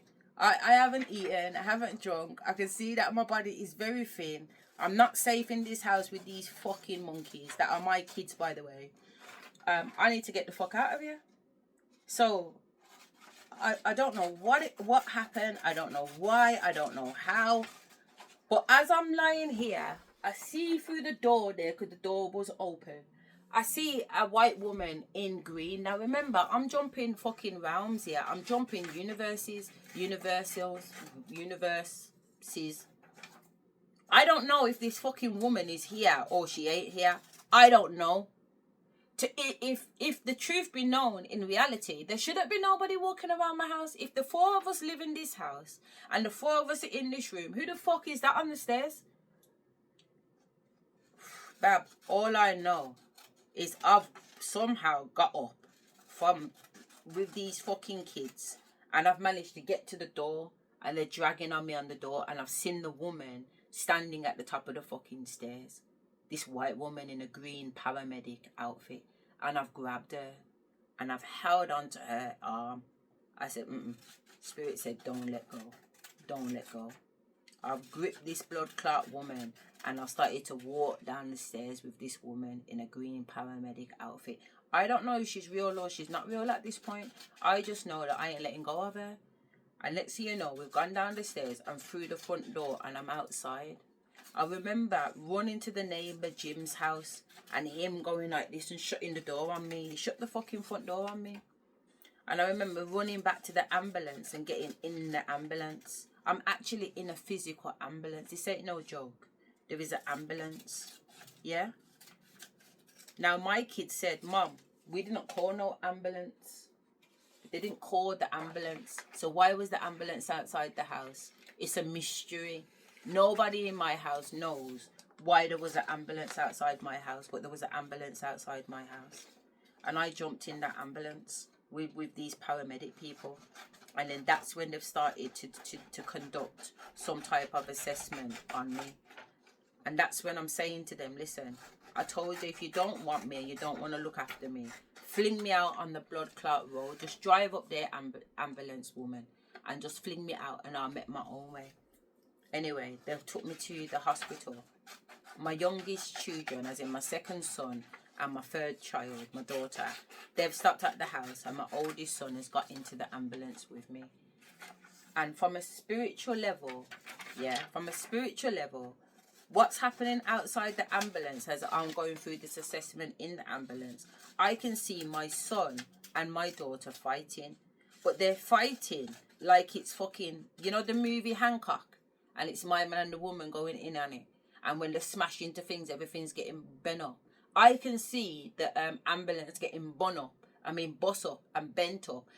As my son slamming my daughter into the ambulance, or my daughter slamming my son into the ambulance. That's what I'm seeing going on outside. That time my actual 3D physical son is sitting in the ambulance, sitting down. There's an ambulance man to the left of me with blue hair, literally. And then there's this ambulance paramedic here. So I don't know what the fuck them two are going on with outside, but that's what it looks like to me. So we drive and we get to the hospital. They drive me to somewhere hospital. It's not too far away. I get in there. I'm now in a hospital bed. You know, like the ward beds. They've got me on one of them. But I'm in the corridor waiting to be seen by triage. And my older son is there and he's holding my hands. And he's looking sorry and his eyes are tearing up and everything. And I'm saying to him, because as far as I'm concerned, what the fuck? You've had me in the house, you're not feeding me, you're roughing me up, you're flinging me down in the bed, and now you want to be sitting down there crying like you've got love for me. I'm telling him, yo, rude boy, you can go. You can go. You don't need to stop here with me. I'll be fine. You get what I'm trying to say? Trust me. Go on your way. But as much as I'm having that conversation like a fuck you, I'm also having that conversation with a no, I love you. Because there's certain moments in his face that I know that is my son. And there's certain moments in his face that I know that's not my fucking son. It's a raw head fucking bang. And this is what I'm saying. Like, when they talk about mental health, this wasn't about mental health. This was about understanding that I was traveling. I was operating on multi-different universes, man. But those multi-universes seem to be operating very well within my 3D sphere. And I was struggling to understand what is now time and space and what is an alternative reality, because my kids are still on this alternative reality, you know. But I can see that there's an alternative reality where imagine my older son, look how many realities I can see him on. I can see him on the reality where he's my son and he loves me and it's love in his eyes. I see him in an alternative reality where he's not my son, he just looks like my son, but his energy is Cecil. Yeah, that's within this 3D realm, but also jumping on alternative provision, alternative universal rounds. You've got a round where my son is smoking weed, yeah? He's smoking weed and he's just dancing to the music, and every time I get off the bed, he wants to fling me back down on the bed, yeah? So I know that this son is not my son, because this son is the one flinging me down. But to me, it feels like I'm being flung down in the 3D. But the son that I'm looking at don't look like my 3D son. Yeah? This son looks not old, but like he's losing weight and he's dead into. Like he ain't ate nothing. Then I've got the same son in the same outfit, you know. Red, gold and green string breast, black jeans, hair, dread like Bob Marley. This is what this boy looks like. Then I've got him in another realm where he ain't smoking at all. His face is just dragged down and he's got glasses on. Who the fuck is that guy? Then there's another another universe with this guy on where he's getting had up by his brother, his younger brother, my son, has got him on heroin. He's on fucking heroin, mate. He's a gunner. He's a gunner. Me and him have been in this house probably 100 years. When I look around, the food that the kids were giving me before is all rotten. Disintegrated on the plates that are in the bedroom. The furniture ain't even in the bedroom. This is what I'm trying to tell you. It looks like my fucking bedroom, but I'm in another time and space. And another son who's in that time and space, but that ain't my son. Me and this son don't have the relationship that me and my son has in my time and space. This is some different son. This son's off his head. Me and him must have been in this house 50. The way the house looked, the way the house smelled, the way the house was, this ain't now. This is like 50, 60 years in the future. Because when I say that everything is rotten out and disintegrated, this isn't something that's happened in the space of a year or 2 years. This has been ongoing. I ain't got no meat on me. He ain't got no meat on me. We're literally just this skin on the bones. And somehow we're alive. Ask me. Yeah? And then you've got Mick, when I got to the hospital, you've got Mick that is with his girlfriend in Australia and he's talking to her on the phone and then relaying messages back to me, which really, that ain't my Mick either, to be fair, because he's telling me, Mom, Ty and Shay, they're fine. They're fine. I saw them yesterday. They're fine. How has he seen my children yesterday? None of us have seen them. So it's like so many multiple realities, and the same things happening for my second son and the same things happening for my daughter. So I'm experiencing all of these multiple rounds with my children that they're not my children. They're not my fucking children. But I'm getting dealt with in so many ways that it's hard for me to distinguish where am I. Because even when I'm in the hospital ward, my dad is still coming through my son. My other son is still manipulating my son. Like my daughter and my son, I just left them at the house. But astrally, they're in this fucking hospital ward with me. And my daughter, my spirit's making me know she's a walker. Her nan is a walker anyway, but she's a walker like a white walker. A white walker as in having the ability to walk on the fourth dimension, in the fourth dimension realm. Whereas my second son doesn't have that ability. in this realm, in this reality, in this universe where my daughter is a walker. So he's using my daughter to walk him, like he can astral project with her, but he can't astral project by himself. And he's astral projecting into the hospital ward, whispering things to my son. I'm watching him, whispering things to my son, and then it's triggering my older son, who doesn't know my second son is there because he can't see him on that round. Like I said, it's a head fuck. I'm doing my best. I'm doing my best to explain what the fuck was going on. Yeah? Some serious shit's going on. Some serious shit's going on so many multiple realities and so many different dimensional levels that honestly, with Houston, we definitely have a problem. We definitely have a problem. So, in this hospital now where my son is still acting like how many multiple versions of himself, he's still picking me up, my dad, in my son, and flinging me down on the hospital bed. The bed that I'm on in the hospital doesn't have any blankets. There's no pillow. I'm not in one of the hospital gowns or nothing. I've been left naked on this bed. And that's me in the free fucking D conscious. Yeah? I'm aware that I'm naked in this room. I'm aware that the bed hasn't got any blankets on there. But I'm also aware that I'm in the room with this particular version of my son that is abusing me. Yeah? So my aim now is to get out the fucking room. So as I've tried to get off the bed again, he's picked me up and flung me on the bed, but the door has opened and a nurse has come in. And the nurse has come in and I've looked at her and says to her, help. And I've got up off the bed quickly and I've grabbed her. And I've grabbed her by these two fingers. And I've said, no, my son is abusing me in this room. He's abusing me. He's physically abusing me. I'm watching her look at my son. And I'm turn and look at my son. And my son's looking at her like to say. So she don't know. It's not even that she don't know who to believe, you know. She's automatically in alignment with my son, not me. I'm the patient. I'm freaking out. I'm fucking like, what the fuck is this shit? I've got you by your two fingers telling you that this boy is abusing me. I'm talking to you in plain fucking English. I'm not erratic and all over the place. I'm making you know, So it ain't right here. My man is literally abusing me. And you're looking at my son and trying to get your fingers away from me to leave me in this blood clot room with that monster. Listen. Levels to this shit, man. Levels to this blood clot shit.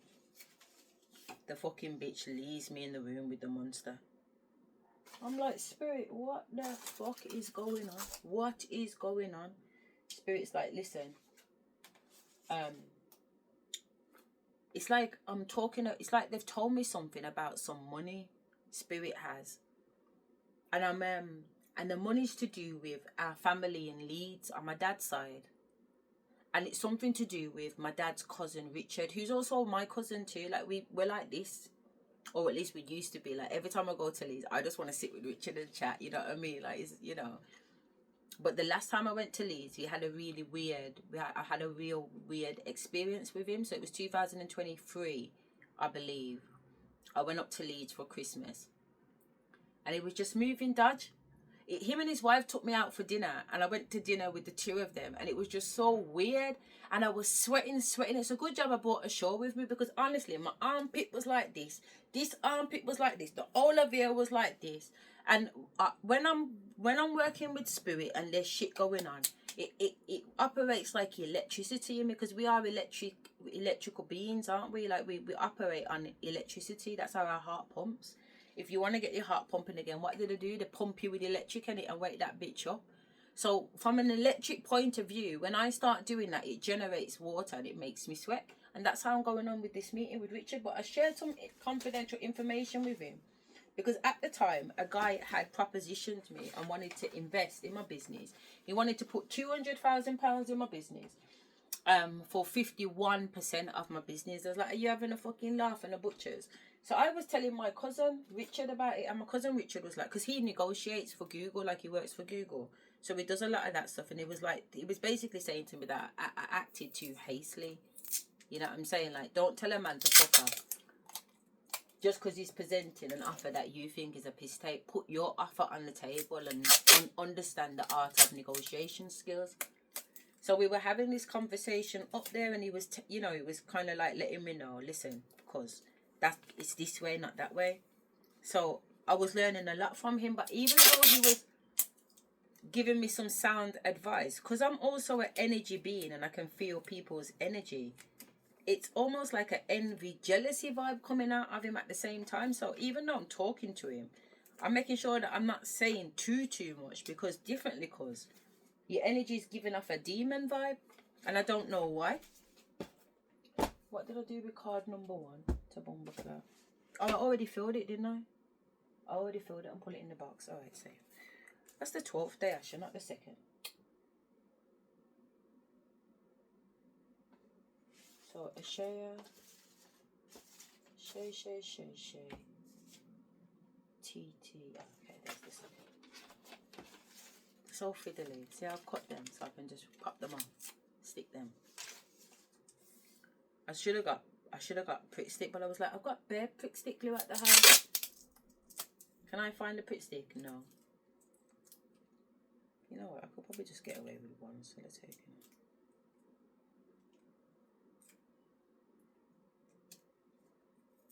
Yeah, probably one.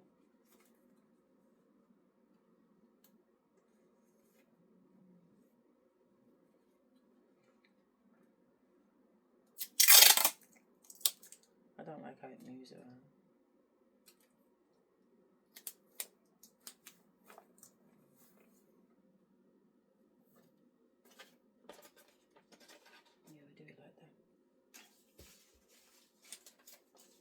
Yeah, so Spirit starts to tell me some information about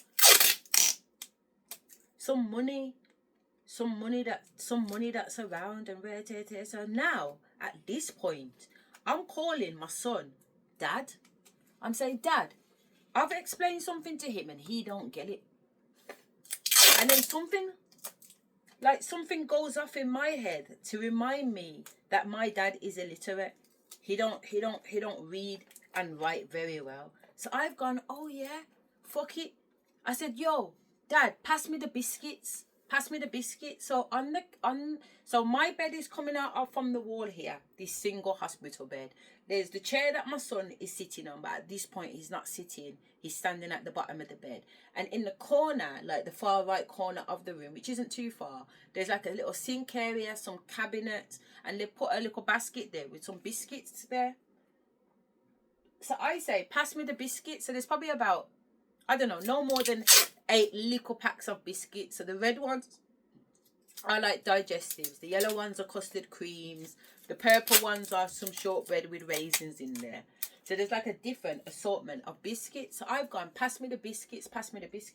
So he hands over the biscuits and I say, pass me some more. Pass me all the biscuits. So he goes and gets all the biscuits and puts them down. I said, listen, Dad.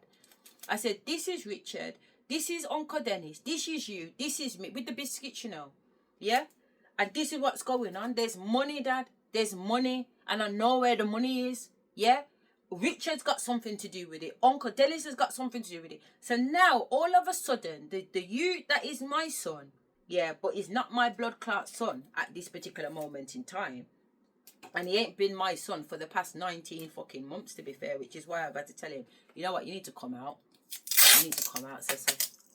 You know what I'm saying? Because whatever fucking demon my son has allowed into him and can't seem to shake. Even my son's going to work and getting road rage and anger with the taxi driver, and he's like, Mom, I don't know what the fuck's going on. I know it's a minor. Why am I like his rod not in control of his energy at the moment?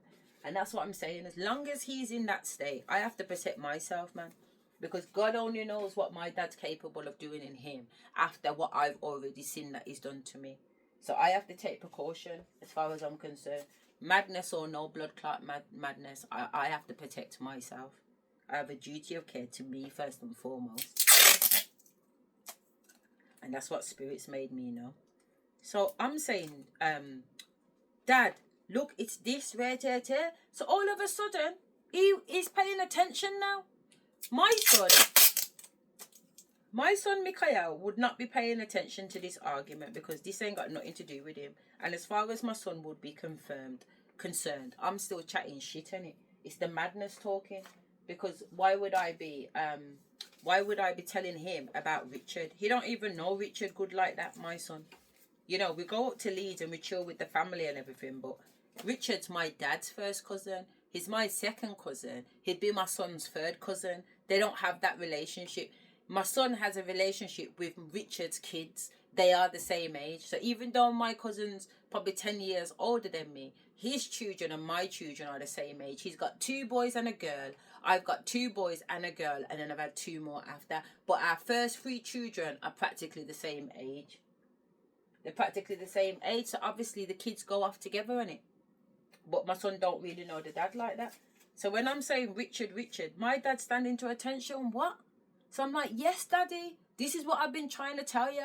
There's money here and there's money there. I know where the money is. So he's like, all right then, shush, don't say nothing else. This is what my fucking son's saying to me, but it's not my son, it's my dad. He said, listen, don't say nothing else. I'm going to go outside, talk to the people then, and we're going to get out of here. I said, we're going to get out of here. Gone, yeah. I said, all right then, let me put some clothes on. So as he's gone out to talk to the doctors and the nurses, I jumped off the bed. My suitcase is with me because I just come back from Africa. So the kids have packed the same suitcase for me to go to hospital. Not realising it's bare fucking holiday clothes in there. But this is what I'm in the madhouse with 3 weeks with the holiday clothes. But remember, half of them I never got to wear because they wasn't appropriate for the Muslim. You know what I mean? But not that they weren't appropriate. I'm already getting a hassle and arms out. I don't want to encourage anybody anymore. So let me just wrap up from here to here. Yeah, so any outfit that didn't wrap up from here and here, it just got left in the suitcase. So these are the clothes that I'm in this hospital with. So I jump up, open up my suitcase. I take out a yellow dress. I put the yellow dress on the bed. Spirit tells me to hold fire. Get back on the bed. So I get back on the bed, and when I get back on the bed, my son comes back into the room. But this time he's come into the room with a nurse. So remember, he said he's going out there to tell the people, loud the assessment, I'm taking her home. That's what I thought was going down. No, he's coming there with the people. Next thing you know, the people are standing there. So my son's gone back onto the right side of the bed, and these nurses have come up at the side of the left side of the bed, and I've said, hang on a minute. I said, you guys are taking the fucking piss. I said, you've got me here in this room however long, and it's quite clearly that with all the trauma and everything that's going on, my fucking son is stressed. He's the one displaying fucking mental health. This is what I'm saying to these people at this point, because I've seen how the biscuit fingers, I'm seeing him jumping multiple personalities in the room with me. That's what I'm witnessing. From their perspective, they're obviously witnessing something different, but this is my story.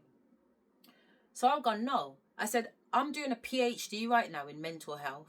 I know what the fuck mental health looks like. I had to do a degree and a master's before here. So guess what you do? Give me your name, and your name. So now these 3 bitches are fucking looking at my son and thinking, what the fuck is going on here? I thought this bitch was mad. No, I'm not mad. I'm not fucking mad. And I need your name, and I need your name. Because as far as I'm concerned, what the fuck have you done to my son? Because my son's acting fucking mad as far as I'm concerned. Yeah? So anyway, the 3 women, they haven't written down their names. I've visually took it off their badge, as in I've read out their names off their badge. But I ain't even got drawers on at this point. Never mind pen and paper. So these nurses, have gone back out the room. And my son's in the room. No. Before these nurses have gone out the room, they're suggesting that they sedate me. And I'm saying, why do you want to sedate me when I'm fully conscious? I've even before that bit, I've run out of the, or is it after that bit? I think it's after that bit. So let me carry on. I said, I'm fully fucking functional and I'm fully aware. Yeah?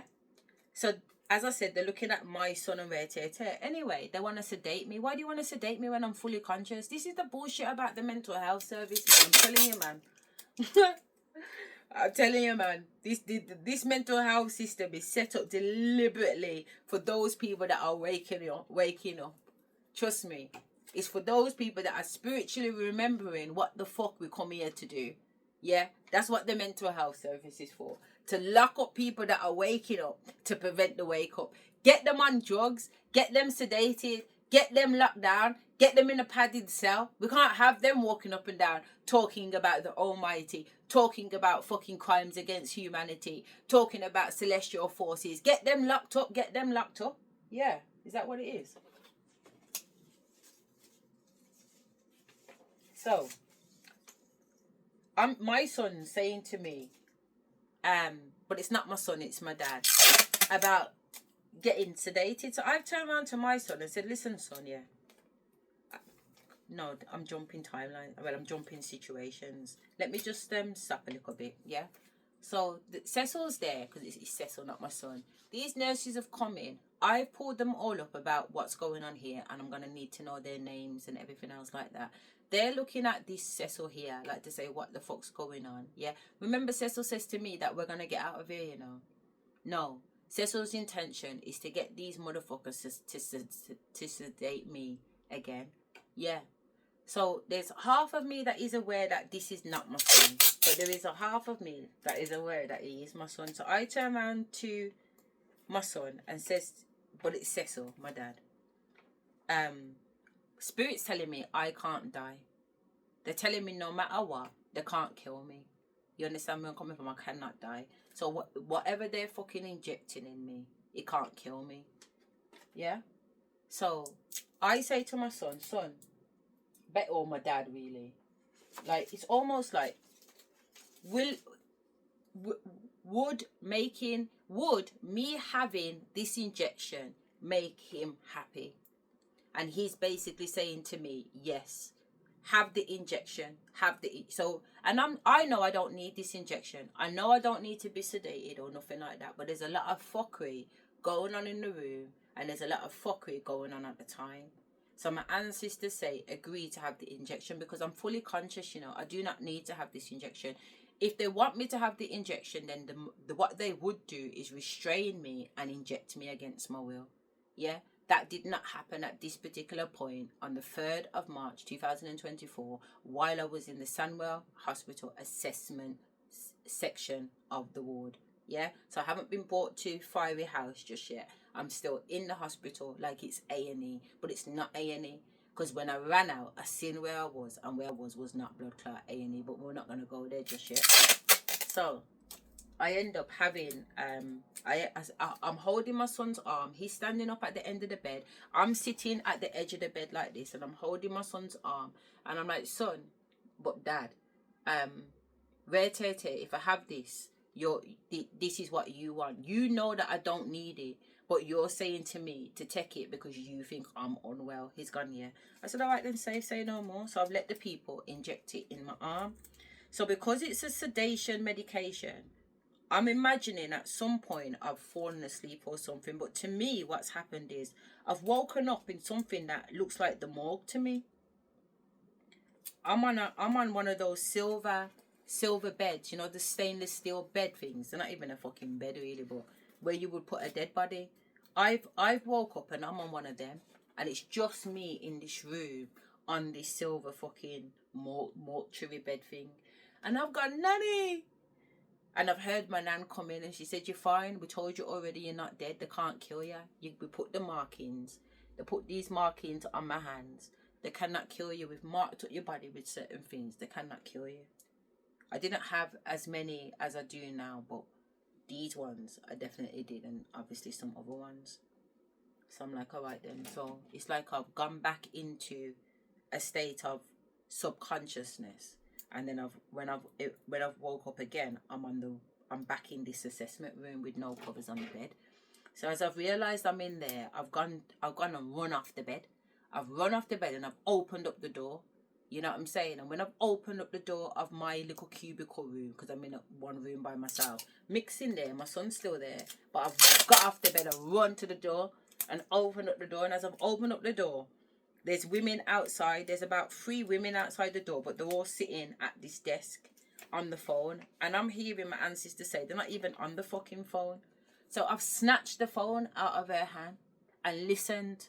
There's nobody on the fucking call for true. Everything that the ancestors are telling me is going on. It's fucking going on in my reality, even though it should not be going on in my reality. Yeah?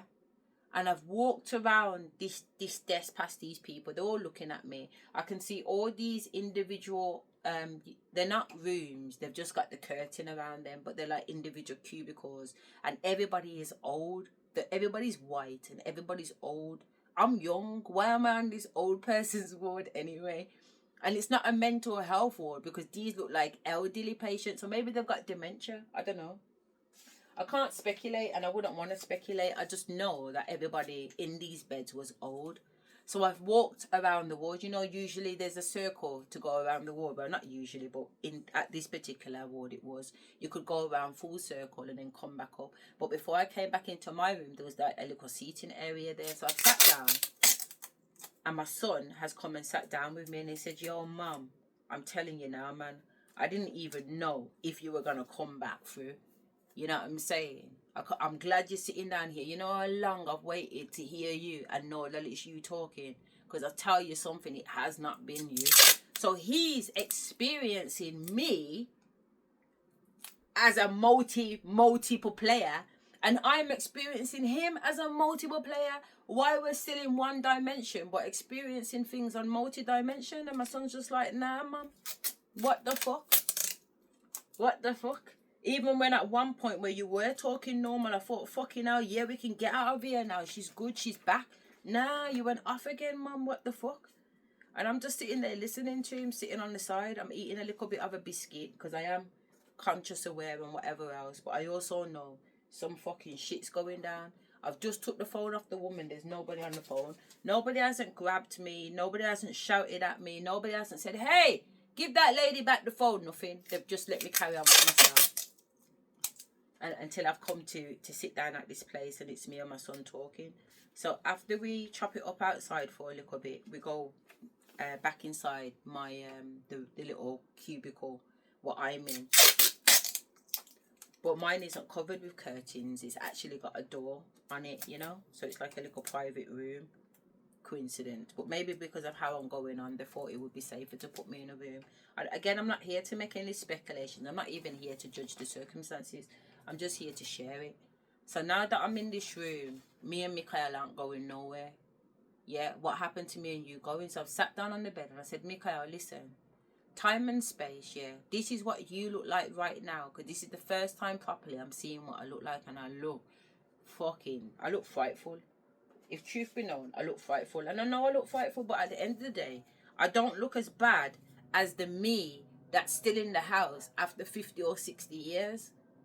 I don't look as bad as the me that's with Mick, where his face is like this and he's got the glasses. I don't look as bad as them realities. So if this what I look like right now, son, and that's what you look like right now, son, fuck it, we're good to go, blood. Let's go.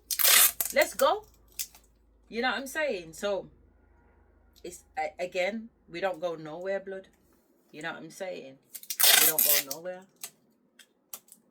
There's all this shit happening around. Summer's in the room, Cav's in the room, they're jumping around. They've got Mikhail, they're manipulating him. I'm realizing that I'm able to control the things through the iPad. I'm able to control the TV. I'm able to like rewind Bridgerton and have Bridgerton play in the way that I want. And then the TV cuts out. And then when it comes back again, everybody in Bridgerton is black.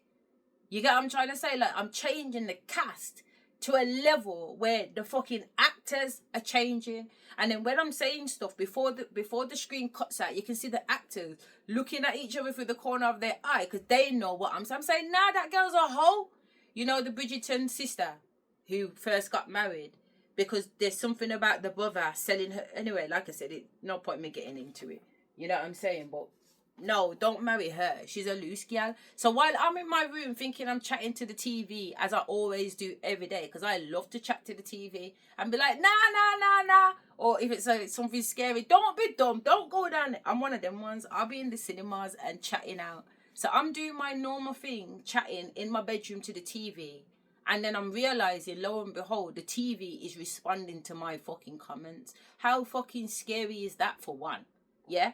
But two, how fucking amazing is that? Because we are collective consciousness, and our consciousness is what they call Wi-Fi and internet. No, the Wi-Fi and internet is us already, man. We control electric. Anyway, like I said, it's not for everybody. It's not for everybody, but I know what I know and I've seen what I've seen. Yeah. We control electric.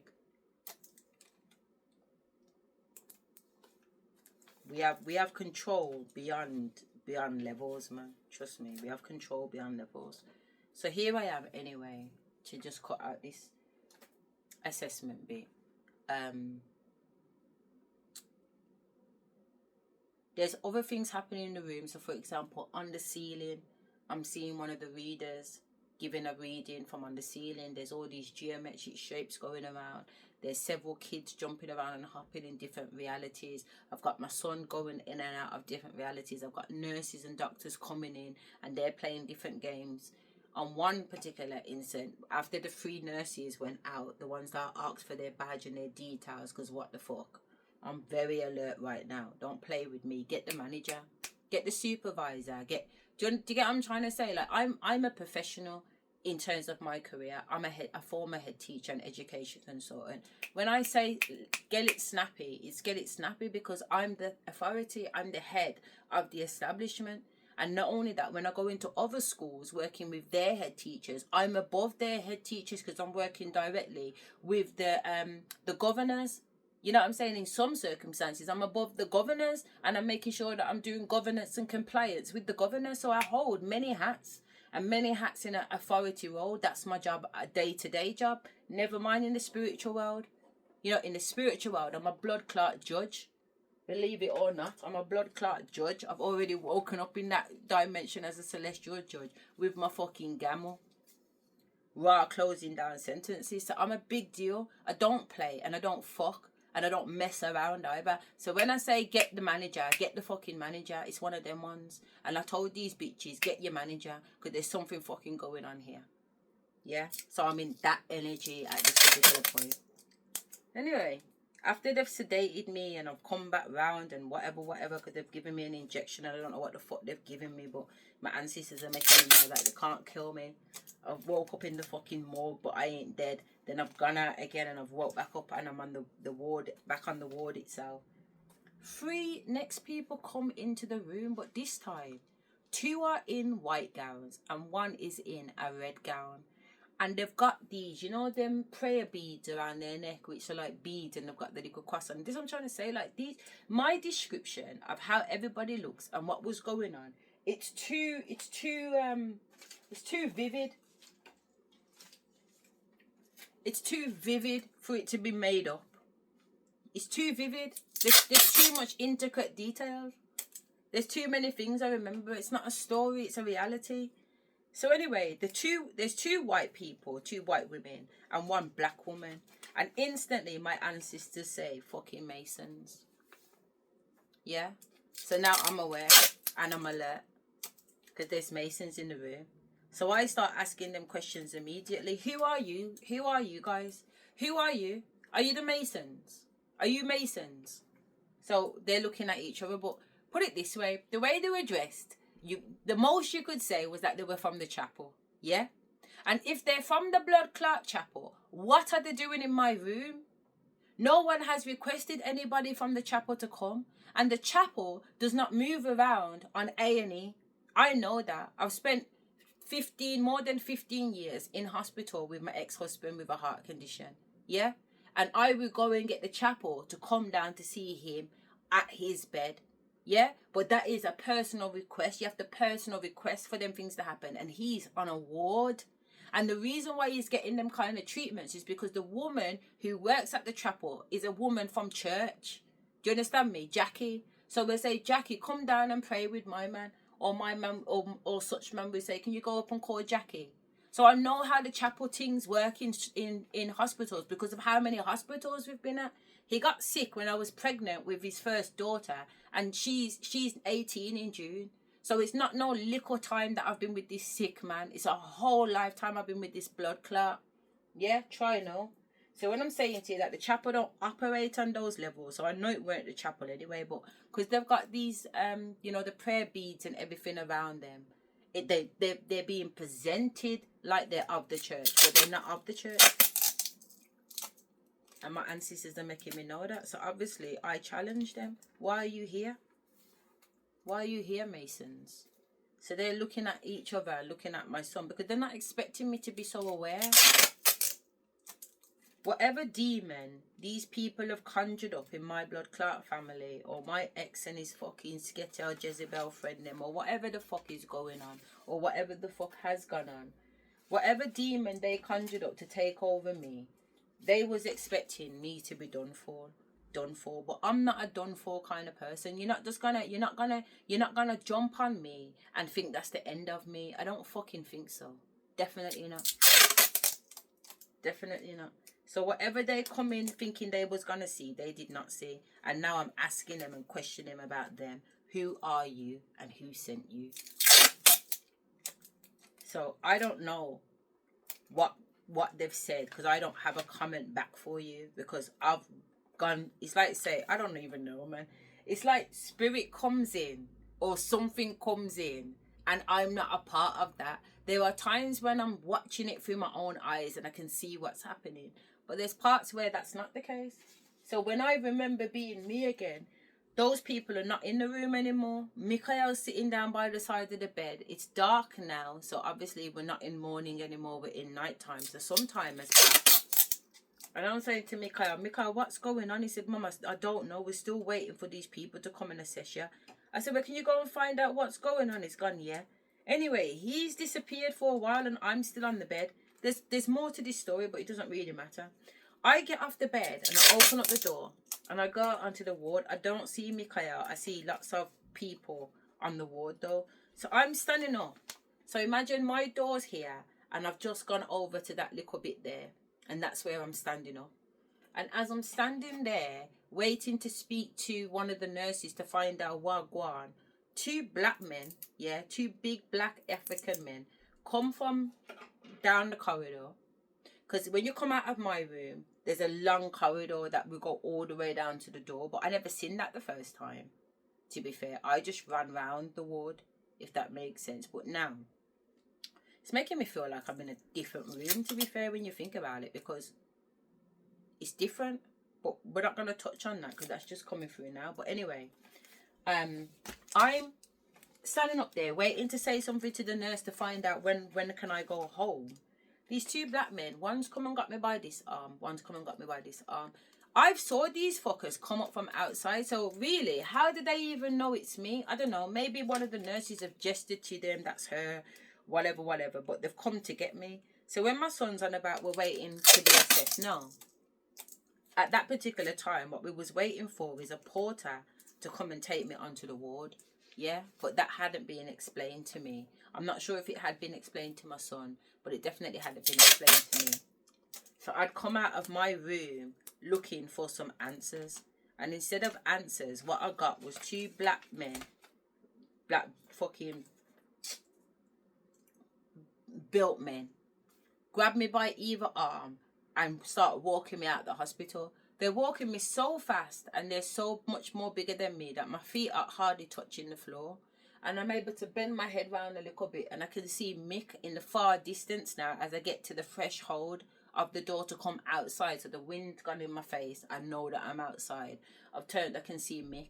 Mick's now starting to make his way down the corridor, and these guys, the car's parked right outside. They've put me around the side of this van and they've put me in the van. It's not a van, it's like, you know, the pool door kind of things on a minibus car. And they flung me in there. One's got in the front and start driving. One black woman is next to me here and one man is opposite there. So it's almost like a black cab, you know, the black cab vibe where you can sit either way, facing or not facing. So, and then there's another nurse saying something or whatever, but she's talking to the black woman next to me. Then you see my son come to the window of the driver's side of the car, which is on my far right. Yeah. And he said, where are you taking my mum? Where are you taking my mum? I hear him say. That's what I'm saying. My son's a good boy. My children are good children. My children are good children. I know that. Where are you taking my mum? Where are you taking my mum?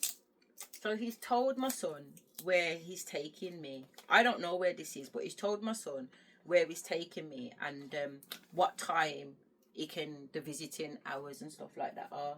So I've gone, because what I've missed out is that, you see, when I was in the ward just before I came out and went out the room to find out what's going on, It's like some Freemasons are talking to me, and they're basically saying to me that I won't get out of this hospital ward that they're putting me on, but they haven't explained it to me like I'm going on a ward. The way it sounds to me is like this is the hospital ward that I'm on right now, not realizing that they're going to take me somewhere else, and they're laughing about it in the room, telling me that when I get in there I won't be able to get out. Monkey, I won't be able to get out. But this monkey game's been going on from in here. There's some type of Freemason fucking shit. You know the whole monkey see, monkey do, or the monkey see no evil, hear no evil, speak no evil. It's some fucking monkey business. Yeah, that's all I can explain at this point. They've got my kids involved in some fucking monkey shit. They've got me involved in some fucking monkey shit too. It's like monkey see, monkey do. You're not supposed to have a mind for yourself. You're supposed to just follow and do what these people tell you to do, or whoever these fucking people are. Fucking dickheads. Fucking dickheads. This nanny state bullshit. Well, it's in a Freemasonry kind of way. I like sit still and don't fucking be heard or seen or talk. Some fucking bullshit like that. But who are you? And I'm not that bitch. Basically, I'm not that bitch. If I see something, I'm talking it. I've always been that way. The amount of boxes and flips I've had in my mouth from growing up because I've said something. But that's just how it is, because spirit will always talk whether I want them to or not. You know what I'm saying? So these people have basically says to me while I've been on the assessment review, about she get in but she ain't getting out. She'll never get out. She ain't coming out for now. Some bullshit like that. You know what I'm saying? But the way they're going on, and I'm so competitive too. I'm saying, who's not getting out? Who's not getting out? I'm not getting out. If I go in there, you think I'm not getting out. Okay, watch me. Watch me. And I think that's when I've jumped off the fucking bed and gone out the room. And as I've gone out the room, these two fucking black men have got me, flung me in a van and brought me to the fucking mad ward. They brought my bum and my clot to the mad ward, yeah. Remember these fuckers said, I ain't getting out. So as soon as I've got in there, blood, I said, yeah, you're going to try and push me in here against my fucking will. I said to the black man, I said, all right, then safe, let's go. So I've practically marched into the blood clot madhouse. Because I want to know who the fuck these pussy-hoes think they're talking to, and who they think they're talking about I won't get back out. Do you know who the fuck I am? Anyway, I've marched up in that madhouse like I own it. And as soon as I've got in there, I'm clicking by reception, because I need to know who's the manager around here. I'm being ignored. There's a mop of dirty water by the reception. So I decided to kick over the dirty water because I need some attention. I'm talking and nobody's listening. I think I did something else too. I think my nan come through and just, because by this time, when I jumped off the bed, I had pajamas on, but these pajamas are my pajamas. I'll show you the pajamas that I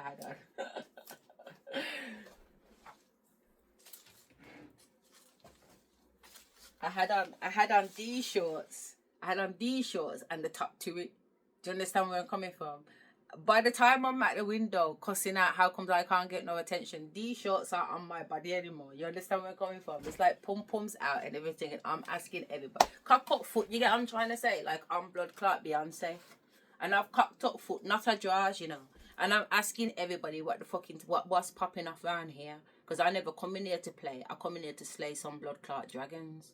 So I'm acting like this in the 3D world around these mental health nursing staff, because at this point I don't even realize that there's other people in this madhouse, because it's late at night. Everybody is in their room at this point. It's just the staff that are awake. You understand where I'm coming from? So I've come out my room and I'm by reception. When I go back in my room, I realize I can't get back in my room. The room needs a key. You need a key to open it. You can come out your room, but you can't get back in the room because it's supposed to protect you from other patients just being able to walk in your room, to be fair. Which is true to an extent, but whatever. So I can't get back in my room. So I'm keep saying, I need someone to get back in the room. The women are telling me they can't let me back in my room because they don't have a key. How can you work on the ward and not have a bomber clerk key? So I'm cussing about that for one. So the woman's like, only the male staff have a key. The men have a key. So you have to wait for a man to come back from the men's side. Because there's mental health men on that side, mental health women on this side.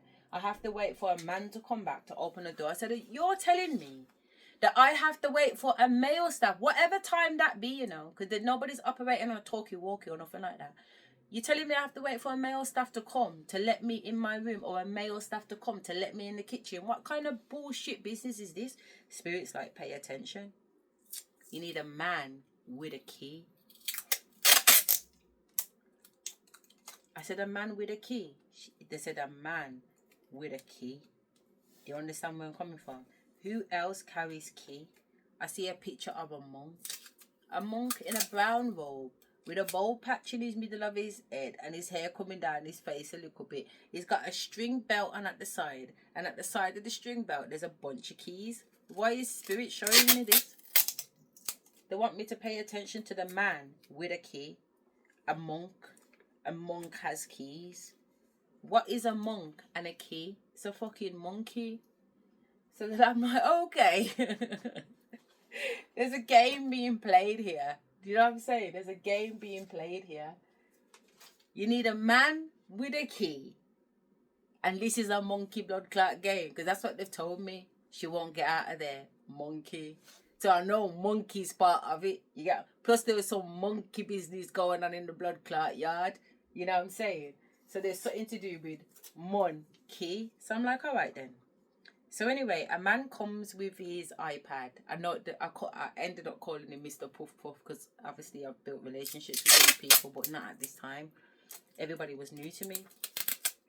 And it was this man on who I call Puff Puff. That most of the African staff was on that night. Yeah?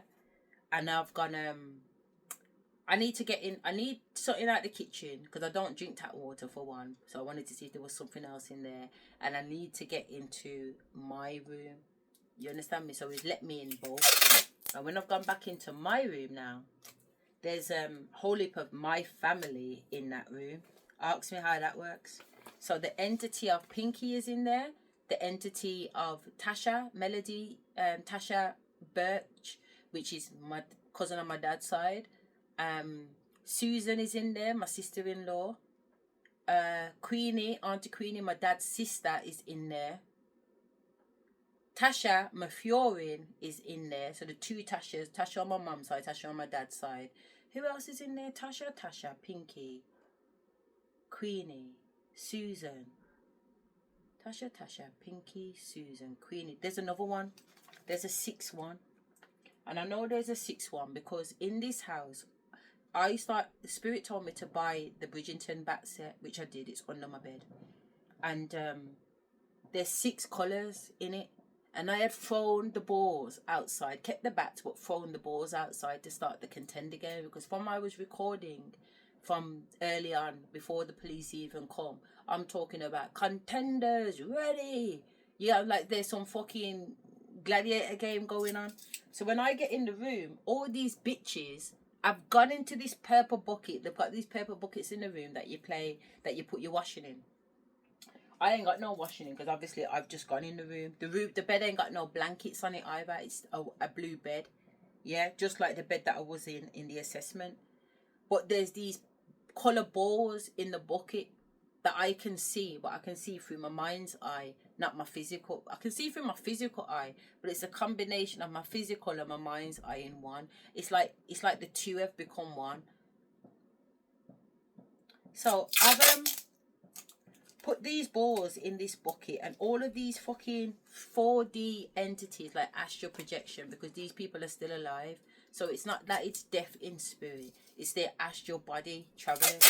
So their astral body is traveling. Meanwhile, when I was at the assessment, my nan is giving me information because my nan used to work at Samuel Hospital. So my nan is telling me that she used to work here.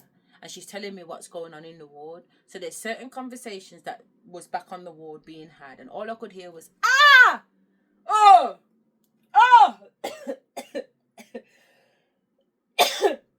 All these fucking scary sounds. And my nan and them are telling me, yeah, one foot just got cut off. Or a leg just got cut off. Or an arm got cut off. Like there's people out there being amputated.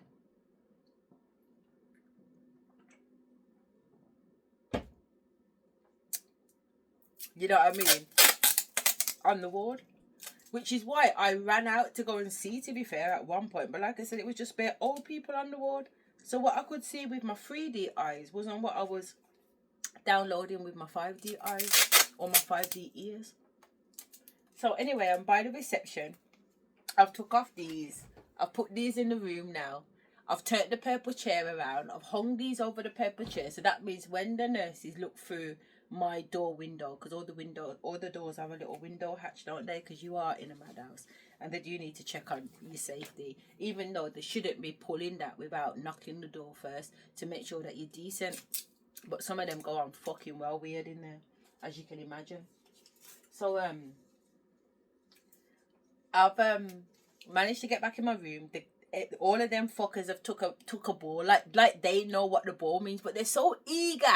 Ask me why these family entities in 4th are so eager to grab a ball. Because it's like, say, I've chatted certain things and people have been listening, and when you listen to the dictaphone, there's argument on the dictaphone. So everyone thinks they know what's going on in it, so they want to grab a ball quickly.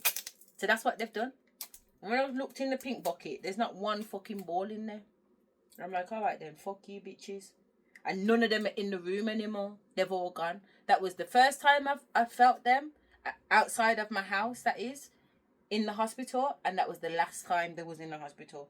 The only remaining energy that kind of stayed, and it wasn't an energy, it was a person or 2 people. Imagine one of the women in there, her name's Kumba, yeah? Kumba looks like Auntie Queenie. When I phoned my father and told my father to come up to the blood clot madhouse, yeah, because his mother wants to say something to him, I even says to my dad, Dad, don't you think she looks like Queenie? And my dad was like, yeah. When the kids come up, I says to the kids, yo, don't you think she looks like Queenie? They said, yeah. So when I was going through my first stages, like after, you know, that week, especially when I still couldn't figure out who was who, because half these people in the hospital were part of the fucking experience themselves. It's like you don't meet people by random. The most people that you meet, I'm talking people that you meet and have interaction with, not the non-participating players that you just pass on the street and it's all good. I'm talking about the ones that you end up in relationships with, or you end up as work colleagues or whatever. You know these people from past lives. They're not just from this life. It's like everything being repeated itself. You know when you watch Storybook, have you seen Storybook, where it's like all of the fairy tales together, but they're living under a spell, so they don't even Snow White doesn't remember she's Snow White. She thinks she's the manager of a calf. You got Prince Charming, even though he's with Snow White, you know what I'm saying, but he loves her, and he knows he loves her, but he doesn't know why he loves her. You got the Wicked Witch, you got Hansel and Gretel, you got what's his name, Rumpelstiltskin. All of these people are living in a town, they're living in a village, but they forgot who the fucking was as fairy tales, because they're under a blood clot spell. And it's like that. We keep meeting these people again and again and again, lifetime after lifetime and lifetime, not fucking remembering who we were together. Who we fucking was together. And that's the shit I'm tapping into. Knowing exactly who the fuck's who. These aren't my people, you know. None of them, blood. To the point where I'm looking at shit like to say I'm adopted. I'm either adopted or I got kidnapped. And the joke is, I look like these people too. So I know genetically there must be something. But I know that I've also seen things. I don't belong to these people. Me and them are not the same. My mother, my father, my sisters, my cousins, my aunties. I don't know these people. I'm nothing like these people. I've never been like these people my whole life. There has always been a clear blood clot difference between us. If it's not the way we think, it's the way we act. If it's not the way we fucking act, it's the way we move. It's not the way we move, it's the way we talk. If it's not the way we talk, it's the way we fucking look. You understand me? When you introduce me and my sisters, and my sister says, oh, this is my sister, it's happened 1,000 times. Where my sister will introduce me or whatever. And they'll be like, is that your sister? Like, I don't look nothing like these monkeys, blood. I tell you straight, monkeys, and I don't look nothing like these monkeys at all. I never have done. Never have. Always been different, always thought different, always acted different, always wanted different things. You know what I mean? I don't know who these fucking people are. I really don't. I really do not know. And that's why it doesn't surprise me the way that they've gone on with me, because they know I'm not theirs either. Because if I was yours, you wouldn't have even treated me the way that you treated me. It makes more sense for you to treat me that way because I don't belong to you. You understand? It's on that level. So I'm on this ward now. Yeah, I've been checked in. I'm going on with things. I'm telling the staff on the ward, I'll mash you up. Don't fuck with me. I would mash you up, blood. I would kill your dance. I would done your dance. You understand me? I said, get up. Get up. I need water. You know what I'm saying? Like, I'm going on well, but it's my nan. My nan's coming through and she's just like, fuck these people. They're a bunch of bitches. She's letting everybody know that she will burn down this blood clot hospital, yeah, and everybody in it, and I will be the only one walking out alive. Hear that? She's going on like it's spiritual warfare in 2024 in blood clot 24, and it is spiritual warfare. But I'm in the 3D, but she's acting like it's 5D war in the 3D route, girl. Don't play. So these people are jumping on me, pinning me down, sick sap, just so they can fucking inject me with some fucking whatever and put me to sleep. You get what I'm saying? I'm like, some of it I don't even remember. Like, I remember them jumping on me, obviously, but after they've injected me, I've gone. I don't know what the fuck's happened to me. They could have fucking done anything to me. And one time I woke up and my fucking batty was hurting. I was like, nah. I said, almighty, has somebody fucking tried to fuck me in my ass? Do you understand where I'm coming from? Because I don't feel right. I never felt right. I gotta talk my truth.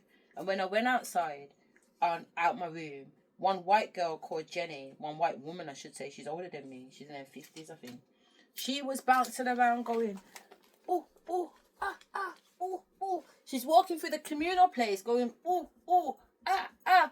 I'm thinking, have they done it to her too? I'm mad. I'm pissed.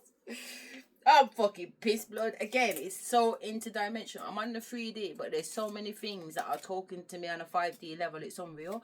I walk over to the Indian woman that's lying on the settee. I'm thinking, why is she lying on the settee? She's not even facing outwards. She's facing into the settee. And it's freezing in there, you know. There ain't no heating in this, you know, like the living room, if you like, the communal area. There ain't no heating. So I asked one of the women to go and get me a blue blanket. Go and get me a blanket, please. So she goes and gets me a blanket. And when she gives me the blanket, I go to pull it over the woman. Because like I said, I am in my conscious mind. As much as 5D stuff is going on, I'm at this point, from I stepped out of the room and said, watch them. You know, you're going to put me on the blood clot ward. Where's see? I've been in conscious mind, but still acting out certain things in the 5D, still allowing spirit to work through me and act out certain things too. So I've gone to put this blue blanket on this Asian woman, and the way she's flinched, instantly to me, it's made me know this is an abused woman. You know what I mean? This woman's being fucking abused. And if you ever, the majority of the staff, and I'm not ashamed to say, to be fair, because it's not even me, but the majority of the staff in there were black. And if I never knew better, in fact I don't know better, they were abusing the fucking patients in there. The patients were bruised. The patients were unkept. There was no socialization. The most activity there was to do was diamond art. Yeah? Diamond art and a couple of other things. But that's it. And all the patients did is wander around, mumbling to themselves. Yeah, before I got there. You know, all of that stopped, innit? And everybody on the table playing cards together, ordering pizza together, you know what I mean, having fun together. We had a really good time, man. We had a really good time. When things got better, they got really, really better. They got really, really good. And we really did have a good time. But I'm just letting you know how different it was from when we first got in there. So these patients are being abused, man. And not only that, nobody wants to open up the fucking kitchen door so we can get water. This is still going on the next day, you know. That there's no. I was saying, what are you talking about? Legally, everybody's supposed to be able to access drinking water as and when, because there's a clear sign in your bedroom. Don't drink the water in the tap in your bedroom. This is not drinking water. I don't drink water anyway, but the only drinking water available is in the kitchen, and the kitchen is locked. How's the kitchen? There's no knives in there, plastic cups and everything. Why is the kitchen locked? You see, from I kicked up and put on complaints and let people know this is the law. Don't fuck yourself. So the kitchen got open. They went and bought a brand new table for in the living room so everybody could sit around it because of whatever fuckery they were going on before that. There's soaps and everything. They're going upstairs taking out stuff. Life is getting very, very good in the madhouse. Trust me. Before I left the madhouse, I told you already. I decided to stay for a whole nother week. Because I already told them what you're talking about. This is bed and breakfast. This is bed and blood clot breakfast, yeah? As long as I got my food and I got my bed, we're good, man. Spirit's letting me know. Sit down and chill. So I'm making them know I ain't going fucking nowhere, mate. So, you know, it's on them vibes. But the fuckery was another level, man. So I'm letting it... When I'm there, everybody's getting niced up. The patients are coming out of their skin. The Asian girl who's sleeping on the settee and never moved. She pissed herself there. She shit herself there. She did everything in that space. Nah, she's up now. She's up. And not only is she up, she's got a fucking voice. I had to stick it on her on time. She got up and it's like she rushed forward to me to do me something. I had to put my foot up and just jest my gal back. And don't get me wrong, at first I was like, fuck it out. I just kicked a patient as if I'm a member of staff. But the reason why it felt like that is because the members of the manager there had asked me if I want a job. Because I've got everybody sitting around the table doing certain things. But I can clearly see that most of the patients in this madhouse are not mad. They've got learning difficulties and I specialise in learning difficulties. You know what I mean? So when the woman asked me for a job, I just said, nah, you can't afford me still. This ain't no joke thing. You know what I mean? I don't work for peanuts. But not only just that's not what this is about, you know. But when I did ask her if I could train the staff and put the staff through their level 3 mental health, she did say yes. So that is a fair point. Anyway, let me not get to that bit yet because we're not there yet. We're still in the early days of being on this blood clot ward where I'm firing off and going on with myself, with everybody, and being beat up and bum washed by 6 staff at a time, at least on 3 separate occasions. I was bum washed by 6 staff at a time, pinned down against my fucking will and injected with shit that I can't even tell you what it was. Or the side effects of it, to be fair. I don't know. But it was against my will. I know that much.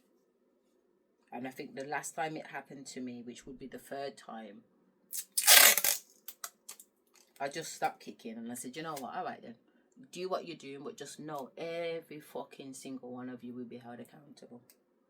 And there was an Asian man there that when I said that, he just went, like he was in horror. And when I looked at his face good before the medication set in, he looked like the fucking taxi driver that had brought me home from the coach station to my yard. And the reason why I say that is because me and this guy, we really, really got into it. Yeah? So he was talking to me in the car. And it was, you know when something's a spiritual conversation? It's not spiritual. It's a very 3D conversation, but there is a spiritual undertone to it. And he was explaining to me how he's terrified of spiders. He's always had a fear of spiders, like a serious, significant fear of spiders. And one time a spider came in and was crawling all over his face, and that just kind of triggered it more. And how he's allowed this fear to stop him and prevent him doing so much in his life as an adult man. So Spirit was talking to him through me.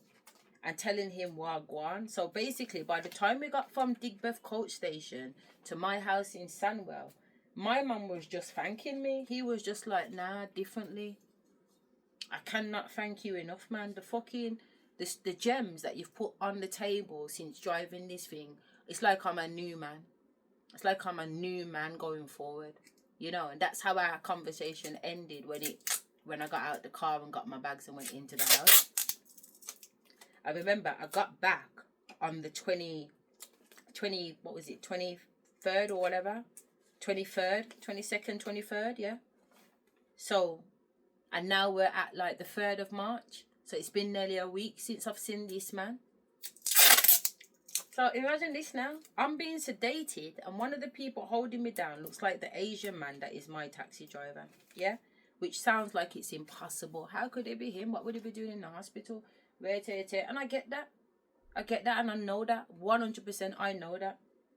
However, if it wasn't for the fact that you see later on in the night when I'm awake now, and it's night time, and I've gone to look out the window of my bedroom window because I'm on the first floor facing the car park where the staff park to come into the building.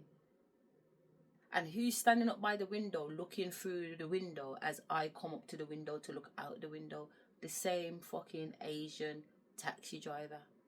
And he's seen me now looking at him, and we're looking eye to eye, and he's gone again.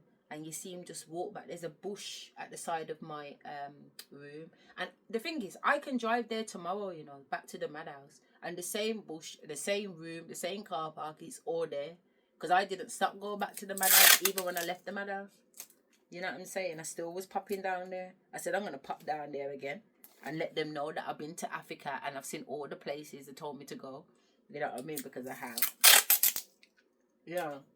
But even though I'm having a 3D experience with these people, I'm also having a 5D experience. And for some reason, this fucking taxi man's involved. And I've got his details because on Uber, all your taxis are stored, aren't they? Your invoices, what you paid, whatever. So I do have my man's details. And that's why Spirit told me, don't worry about it because we've got him anyway. So I was like, all right, then, so we've got him anyway. So I'm on this ward for another 3 months. When it gets to Sunday, I believe it was Sunday. Let me check the dates in that year. So it's March now. The 18th of March. So look at that. The 18th of March is Monday. Yeah? So it's the Sunday, the 17th of March. The 17th of March, the pussy old manager comes in my room. In fact, she don't send the manager. It's one of the Asian staff, sorry, I beg your pardon. She don't. The manager does come in my room, but she comes in my room a little later. But this pussy hole has come in my room to give me a letter. And the letter is my sanction, being sectioned under the Mental Health Act. Yeah? I now have the letter. The letter is dated the 5th of March, but I'm not getting this letter until the 17th of March. And lo and behold, the fucking date to appeal is the 18th of March. I have until the 18th of March to put in an appeal against me being held in this madhouse. 1 day they gave me. 1 blood clot day. So I'm like, all right then, no problem. I say to the receptionist, can I get the phone? I use the phone. Nobody wants to help me, but Spirit says, look up. And in the room, there's this little board thing, a board, and it's got different information on there. And if you've got a complaint, who you need to contact and whatever. So that's what I start to work through with Spirit. I managed to get through to the Department of Mental Health, Administration and Appeals Tribunal on site. They're based in the hospital, but they're nowhere near where I am. Yeah? I get through to her, I email, I get her on the phone. She's like, no, absolutely, you've got time to appeal, blah, blah, blah. I said, I need you to send me a copy of the application. She sends the application forward. She's like, do you need a solicitor? I said, I do, but I don't know how I'm going to get one. She said, no problem. We've got a list of solicitors. I'll send those over to you. Remember, all of this is in email. I have all of this on email.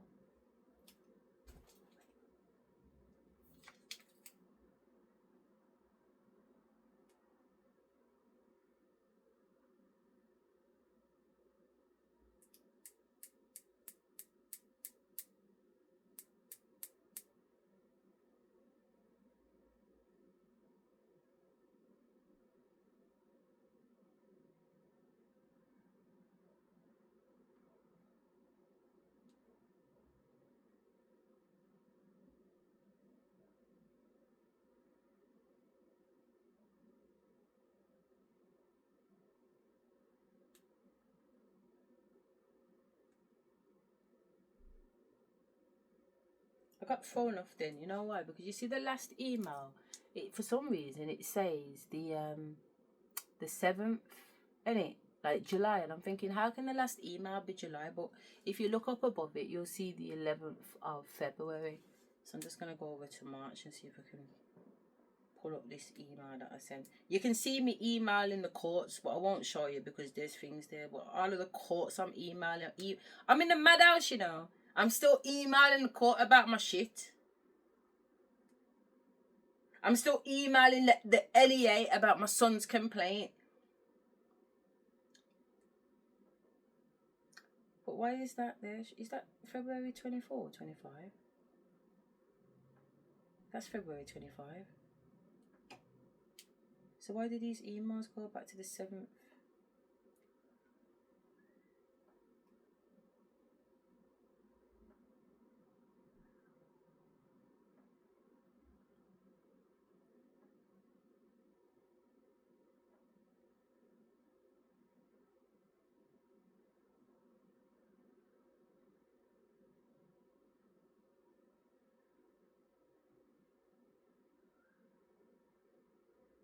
I'm just going to type in mental health and see what comes up.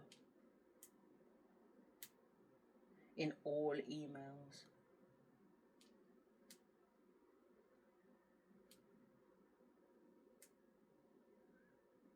Okay. Freedom of information thing here. Okay. So that's Dawn. Who's Dawn now? So this is the 11th of the 4th. The 11th of April. So I want to go to March. But let me just open up this one, Dawn. Dawn's the social worker. So basically, when I've come out, I've gone down the whole freedom of information. Yes, you can see freedom of information, because I'm trying to find out what the fuck happened. Yeah, this is the outcome of the tribunal. So this is to Natalie. So what's that? 10th of the 4th, 2000. So I've just come out of hospital because I left hospital on the 2nd of April. Okay, so this is me emailing them saying, Dear Natalie and Sinead, regarding the outcome of my tribunal hearing. So my tribunal hearing happened on the 25th of March while I was still in there. Following the above tribunal hearing, could you please forward the following documents within 10 working days from today's date? 1, the social worker report, copy not provided, discussed before hearing. 2, the nurse notes, copy not provided but discussed before the hearing. An outcome of the tribunal hearing. Now it says that this Sinead says that he's attached a letter. Let me see what this thing is. That's not a letter, that's an image. See, there was no letter in it, it was just the image. When you click on it, it opens up this stupid thing, Star Legal. That's the name of the fucking solicitor's firm that I've had to get to represent me. You understand me? But I've had to tell my son, back the fuck off. This is me telling my son to write this letter on the 28th of March. It says, regarding order for discharge under Section 23 of the Mental Health Act.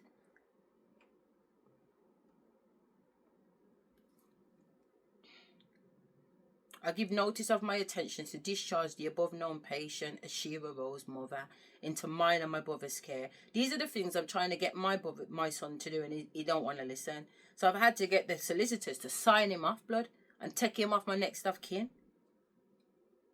I'm telling you, bare fuck going on. Let me try and get this actual date though. 25th of the 3rd, 24th. We want the 18th because that's when I started to pop off. Here's a complaint. That's the 4th of the 2nd. What's that? The 2nd? That's the February, so that's not it. Well, it says adolescent and mental health. Let me just check. Regarding your complaint. Writing receipt. Thank you for taking the time to notify us of your concerns regarding work undertaken. Oh, that was my complaint to Kafkas. Yeah, there ain't nobody that I haven't licked with a blood clot complaint. Opening cover letter. Let's see what this is. Dear Miss Rose. Look, that's Star Legal Solicitor. Dear Miss Rose, as per your request, I have attached an opening letter to this email. Again, still within the time frame that I'm in the mental health hospital. Is attached an initial letter. Look at the letter. I'll hide my address. Mental Health Tribunal. 18th of blood clot, March. This is the day I got through to these people, and this is his letter. Yeah? It says, thank you for asking this firm to advise and assist you in connection with your case. I and everyone here at Star Legal will do our best to see that everything proceeds as smoothly as possible. I am writing to confirm the matters we discussed and to ensure a clear understanding about the way in which Star Legal will carry out the work. The enclosed standard terms of business also applies. If you have any queries, please do not hesitate to contact me. Responsibility for your matter. My name is Natalie Holloway. I am a solicitor and I shall carry out most of the work in this matter. The supervising partner will ultimately be responsible for your matter. Who ultimately will be responsible for your matter is Catherine, and her surname, who is the head of the mental health department at our Warsaw office. Yeah? It's a one long cocky thingy. This Sinead guy is the guy that came to the mental health and who I spoke to on the phone first, and who actually came to see me. Yeah? So it says, Sinead visited you on the 18th of March. The 18th of March, you know, I told you I got the paperwork Saturday. By the Monday, I had this shit patterned. Try now. Your eldest son is your nearest relative, but you did not want us to make contact with your nearest relative. You want us to invite Sarah Williams and Jenny to the hearing. Sarah Williams is the woman who operates the elective home education, and the other woman, Jenny. Who's Jenny? Jenny is my mental health at Murray Hall. Remember I said I put myself into a mental health assessment before all of this started. So Jenny has been with me for over 6 weeks assessing my mental health. That's who I wanted to be at the hearing. Yeah? You have not been diagnosed following admission. You do not believe you have suffered from any mental health illness, nor do you believe that your medication is beneficial. You explain that you have been under heavy stress due to your ex-husband playing games with you and being required to attend court for family and divorce proceedings since 2019. You also explain that due to your detention, you have missed court and your house payments and legal proceedings have been started against you by the relevant authorities. That's what the solicitor has confirmed that me and him had a conversation about.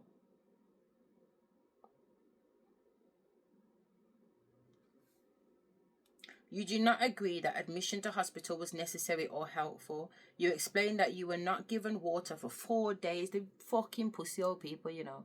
They wouldn't give it. I don't drink tap water.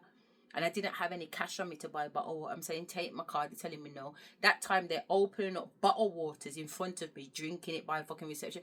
These people are being haunted by my ancestors. Do you know? These same blood clot people in the hospital that dealt with me in a particular way are being haunted right now. Haven't had water for 4 blood clot days in a mental health institution. Are you for real? This ain't my writing. This ain't my writing. This is the solicitor's writing. So far, you have not been allowed to leave, not been allowed any leave of absence from the hospital. Not even to go to the chapel, you know. Not even to go to the chapel. For 3 weeks, I never left that hospital. I just went in the garden outside and back on the fucking back in the ward.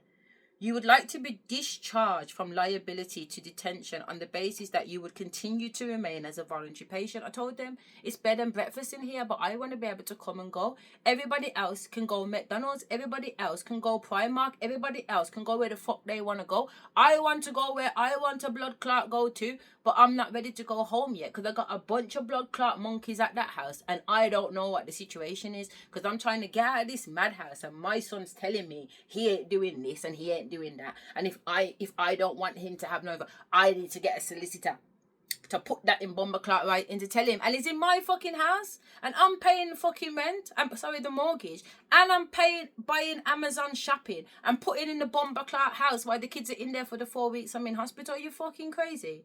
And I'm just telling the little boy to come out my blood clot yard now. I think I've done absolutely excellent.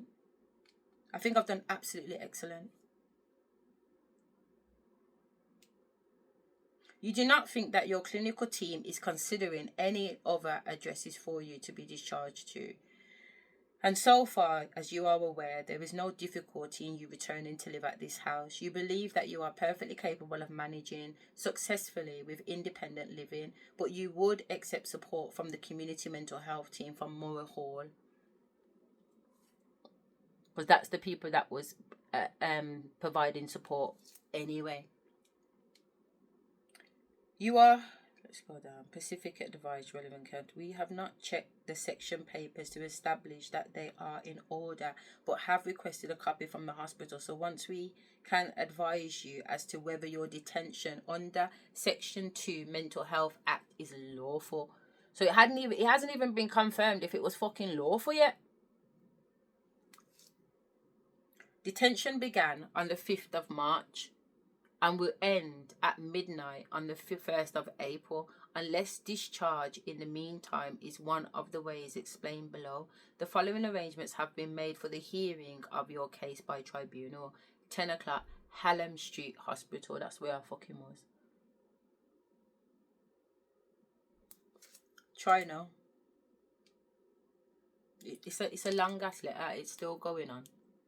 So it don't make sense me try and beat it up, you get what I'm saying, on this particular call, but okay, that is still going.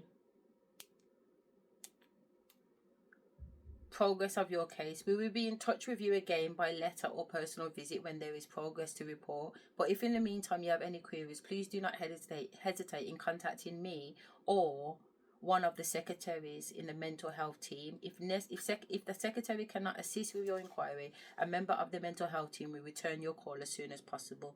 Natalie. This ain't no joke thing, babe. This was some real shit, man. Listen to this message that I've sent my son. What's the date? 22nd of March. I've sent my oldest son, the two of them. It says, Dear Mikhail and Kevel Il Thomas, as per our conversation, please stand down until I give the next instruction. Mikhail, I have attached a letter as per your request. Kevel, please note that things could potentially change swiftly. Hence, please be ready to take on the role of next of kin should I need assistance in the future. Please ensure that Nevaeh stays at in her father's care to ensure her safety while I'm away. She didn't. She stayed here. But imagine I'm having to write my son a blood clot letter to tell him to stand down. Is this a joke?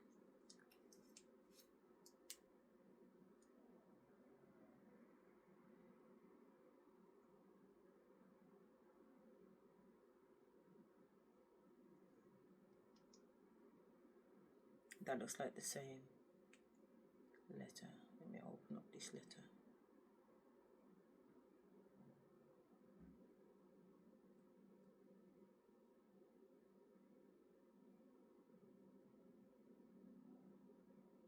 It's the same letter too. I've got 3 letters in this email. Initial letter, okay.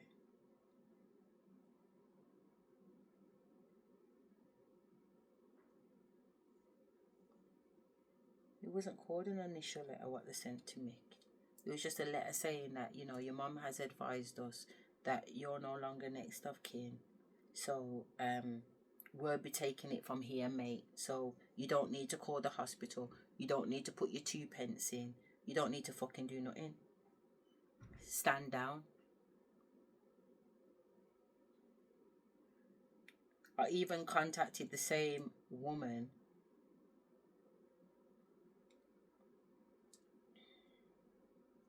Hi Sarah, thank you for your email. Unfortunately, I'm still slightly confused. I do recall texting you because apparently I texted her while I was going through my mental health here in the house. I said I do recall texting you, but I was at home with the children and needed your help. However, I've been informed by the staff here at 5-Year House that I was in A&E on the 4th of March. We are still awaiting all of the paperwork concerning my detention, so hopefully things will be clearer tomorrow once my solicitor arrives at 9:30. Thank you for responding to my text regardless. A friend when in need is a friend indeed. Do you and Kelly recall the call I made whereby I informed you that I was recording it? I called 3 people, yourself, Kelly, and another lady in the community. I'm not at all sure what, if anything, is expected of you tomorrow. Please call Star Legal directly, as they would be best people to speak to. So remember, I'm asking these two people to be a witness at my hearing. None of them turned up. You know what I found out from the police report? That it was the same fucking Sarah Williams that phoned the fucking police on me in the first place. I've seen this woman in Asda, we've chatted and she's gone on with herself. You're right, as if me and her are best friends, you little fucking bitch. It's okay. We don't need to stress it. The Almighty saw everything. Yeah? The Almighty saw everything.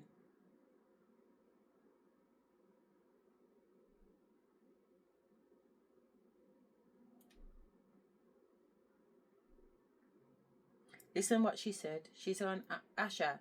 To clarify, Sarah, thank you for offering to drop off some food. So this is the text message I must have sent her. Thank you for offering to drop off some food. Thank you for offering to drop some food off to my house via text on the 4th of March. Please see image attached. What I don't quite understand is that according to the hospital notes, I was already at the hospital at this date. Are you able to shed some light on the current circumstances? Because there's different things happening.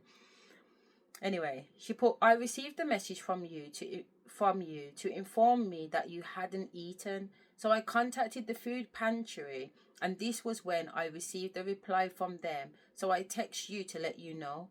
I didn't know you were in the hospital, so I was texting you as I usually would have done. So I hope this clears this point up for you.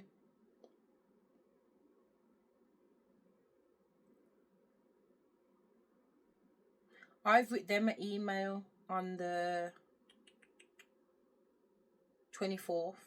Good morning, Kelly and Sarah. Apologies for the delay in my response to you both, but I'm still having to deal with divorce proceedings while managing all aspects of this Section 2 placed upon me under the Mental Health Act 1983. Sarah, thank you for offering to drop off some food to my house via text on the 4th of March. Please see image. What I don't quite understand, blah, blah, blah, blah, blah. The situation is beyond confusing. My ex-husband and his name has created a shitstorm and left me to clean it up again.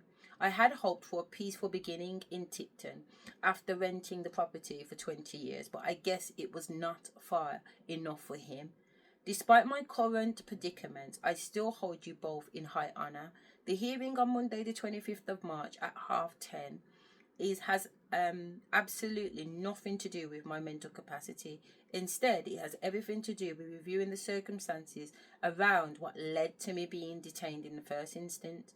The last thing I recall, Sarah, was asking the police outside my home, like I said, there was police outside my bloody house, to contact my GP as I had changed my medication, as in my protein shakes, and it was having an adverse effect on me.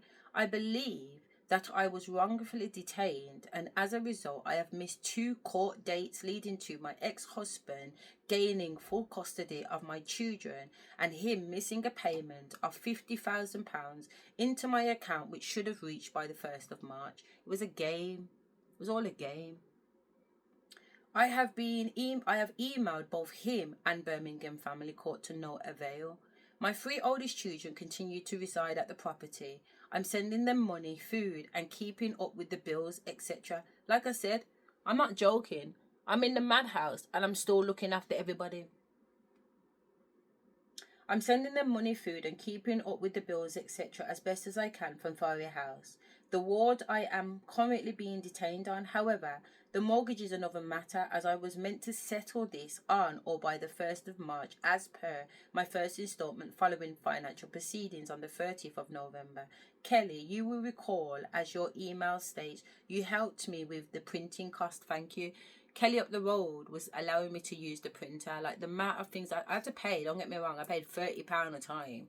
And it's only 20 pence a sheet, so you can just imagine how much documents. I told you already, this was one case. This folder is for one hearing. This is how my shit gets patterned with Spirit. Everything is logged, numbered, whatever. And if you go downstairs, all you see is bare with these or bare files. I put the work in. Oh, the email's gone off.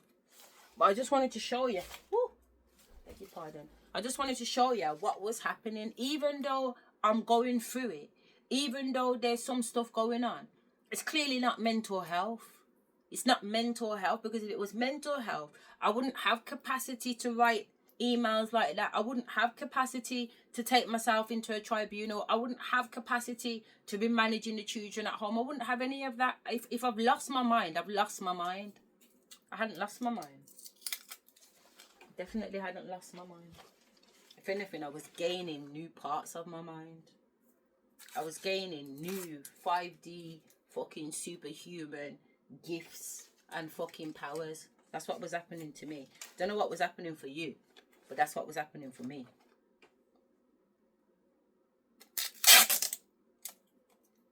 You know, they tried to take over my mind. Some entity tried to gain access to my spirit. These people wanted my life. They want my money. My grandparents have left me money. I ain't seen that money. But don't worry, that money's coming. And I've known that money's coming for a long time. I've let my family members play around. Go on, carry on. Fuck around and find out. Fuck around and find out. Because it's definitely find out time now. Trust me. Because my grandparents are on it. My grandparents are on it. My granddad already said his kids, they are going to weary up some woo. And that's what I used to say when it was beating time. Oh, now I'm going to weary up some woo. They're going to weary up some blood clot woo. Try hard. No. And my dad, as bad as he goes on, I don't give a fuck what anybody says. I've seen it with my own eyes. I know it for myself. He's afraid of his mom like puss. When I phoned my dad from the madhouse and said, get up here now. Get up here now. I said, your mum is going on with things. And I can't manage her. I can't manage her. He said, he laughed and he said, my mum. I said, if it was my mum would have had to, she must have called out of hell. And I just switched on the phone and said, how the fuck did you know? Why would you say that? Who says that about their mum? Who says their mum must have called out of hell? I mean, don't get me wrong. Am I being a little bit sentimental? Nanny.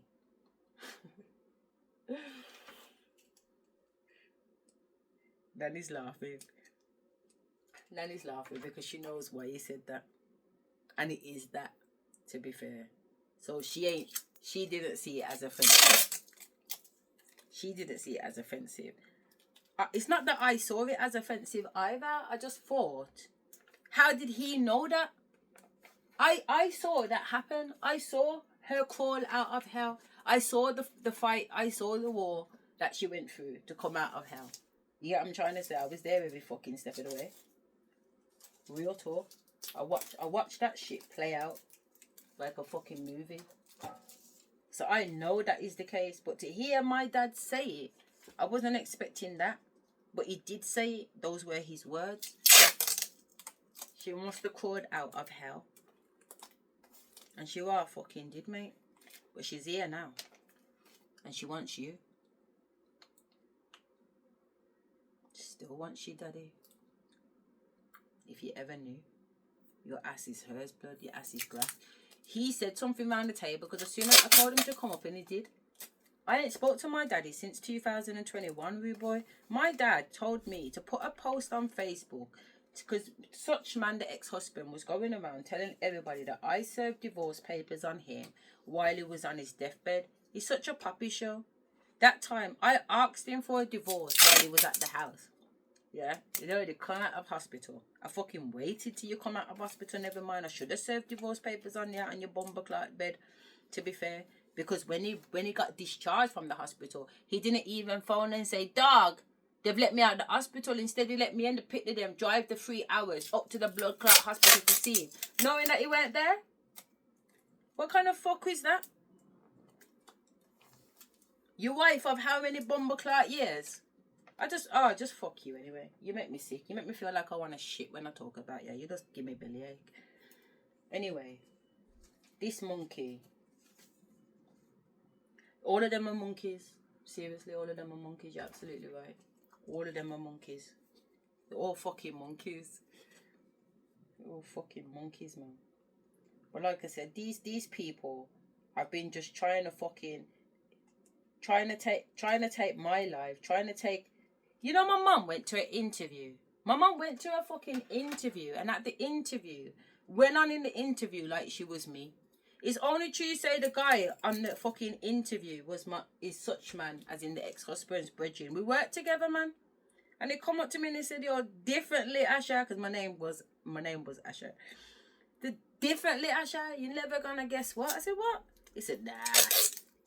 I said, "You're never gonna guess what?" I said, "What?" He said, "Listen, I was on an interview panel the other day." And I said, "Yeah, safe." And he said, "Nah, I was on an interview panel the other day."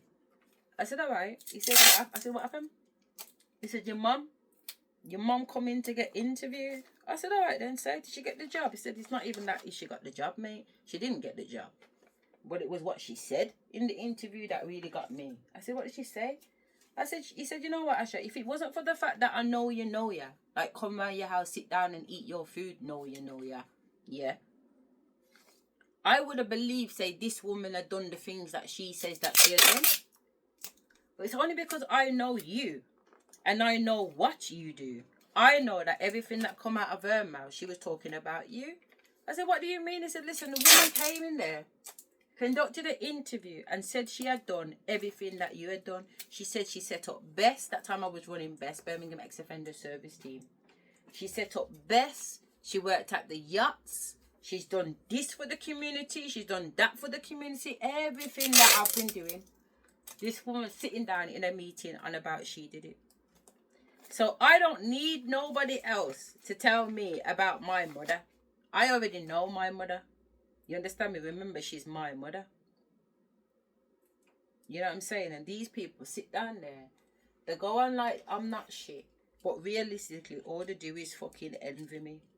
And that's the truth. You all envy me. Every blood clot one of you. All you've done my whole life is envy and want to compete with me. You do not compete where you do not compare.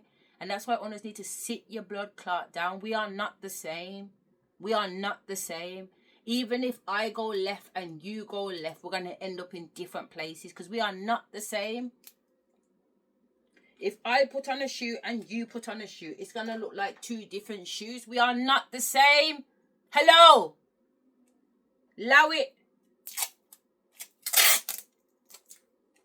Anyway, it don't make sense allow it now because owners have gone too far. My mum cussed me down on the phone one day going on with her fucking stupidness. She can't wait for this and she can't wait for that. I said, "You know what, Janet? You see when you're there digging the hole for me, make sure you dig too. You understand me? Because you are going to fall down the bumper clot hole." And I know that, you know, don't get me wrong, my mum goes on with herself, but I can go on with myself too. When my mum goes on with herself, I do not stop. I shouldn't say I. Because I do know the difference. I know the difference. I was raised to respect one's elders. I was raised to respect your parents. You understand me? I was raised that way. Don't get me wrong. It's not that I don't have any respect. But I would ask you the same question. If a father is raping his blood clot pitney every night, is that pitney still supposed to have respect for that father? Or are there levels to this respect game? Because I know personally for me, where is that envelope, little?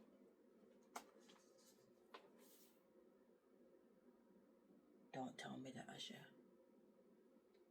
Oh my God, have I? You have. You fucking have. Alright. We're just gonna have to roll with it. I've got some big envelopes, some little envelopes that I've done because I've been chatting and not paying attention. But at the end of the day, they're all envelopes in it. So what does it matter?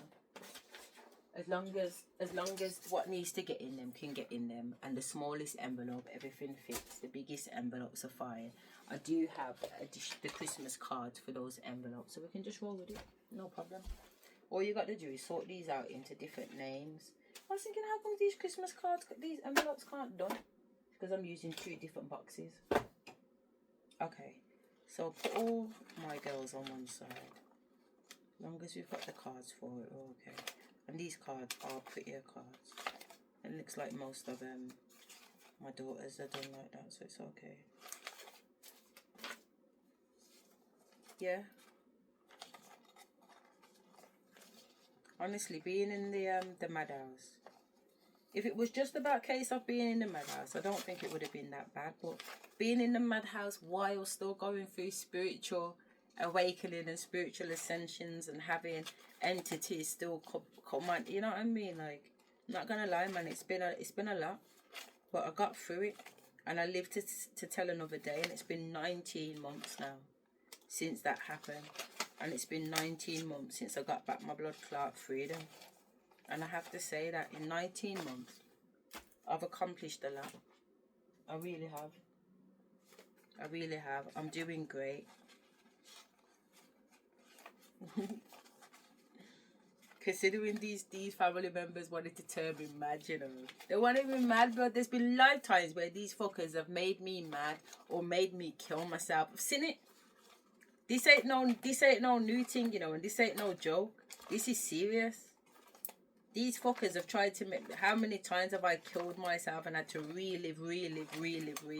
You don't know, because I'm here right now. How many past lives have I already lived? Unmeasurable. Unfucking quantifiable. Do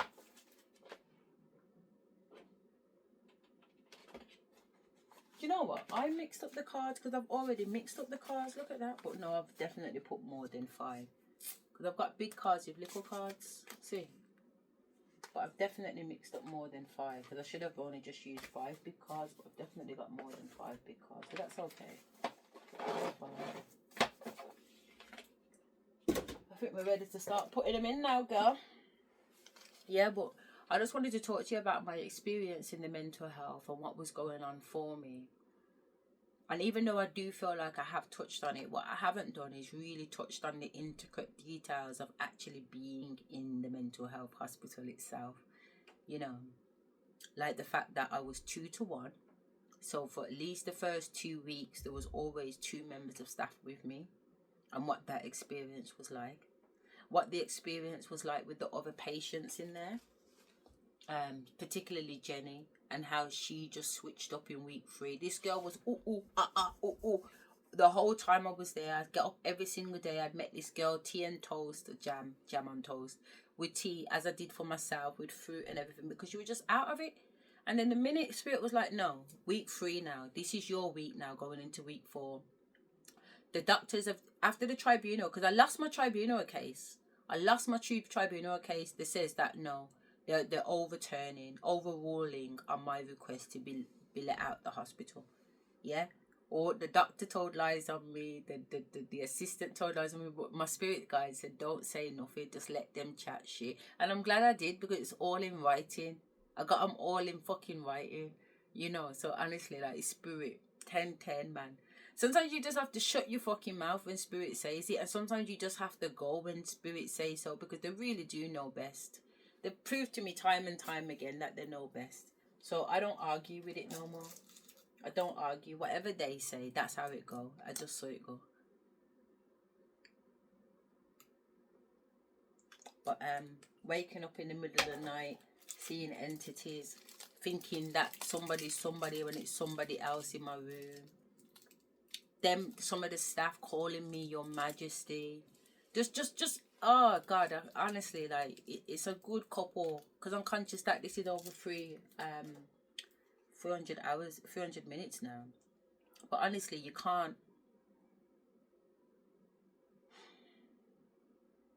fathom, and in some respects even comprehend all that I seen, all that I witness, all that I continue to see and witness, you know, and how I've been able to keep it together. Because if I had gone mad, I said my inner self saying this out loud. If I had gone mad, it would have been perfectly okay. Perfectly okay. But the struggle was real, man. The struggle has been real. So if I had gone mad, so be it, safe. I'm down with that. But this was so much more than that. So much more than that. I seen lifetimes, I seen past lives. I seen this fucking monkey ex-husband of mine and the fucking demon energy that possesses him. How many times this man has followed me, and continues to follow me. It's like a generational blood clot demon. This fucker just can't done. I've done him. He's done. You are done. And I'm just getting started. You see, when you come online and you start to wake up and you really start to understand what the fuck is going on, it's not so scary anymore. When you know what's going on and you know what time it is, it's not so scary anymore. It's the unknown. It's the unknowing that's scary. And now that I know these fuckers operate in the 4D, yeah, in the astral projection round, that's fine. Let's dance, motherfucker. Even last night I was being pinned down last night, and I swear down, there weren't no excitement, there weren't no panic. It was like, go away, you again. You know what I'm trying to say? Like, idiot boy, move up, blood. Listen, it's a different level right about now, and like I said, I'm just getting started. To me, this feels like fun now, because the rabbit's got the gun.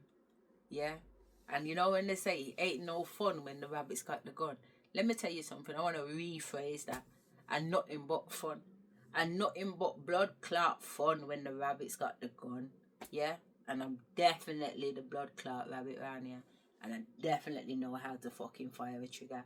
And Cecil, my father, you don't already know, because you see me at the gun place. Yeah, my dad works there, or used to, so we used to fire guns. My first time in there firing the gun, ripped up the blood clot paper to shreds. I'm an aimer, a natural aimer. I'm a natural gun girl. You understand me? Let me tell you something. 2 gun in on my blood clot hand, not 1. This rabbit's got 2 fucking Uzis. She's packed up at the side, packing in the blood clot panty, packing at the fucking knees, packing at the fucking ankles. Got 2 Glocks here at the side, 2 at the fucking back, just in case. But I'm always doubled up. Try hard, no. Even this move, we give me 2 blood clot guns. Yeah? Nah. But you know what? This is a slow one. You know when they say that revenge is a dish best served cold? I'm telling you, my ancestors have got it unlocked, blood. It's getting frosty out here, yeah? And it's winter. Yeah?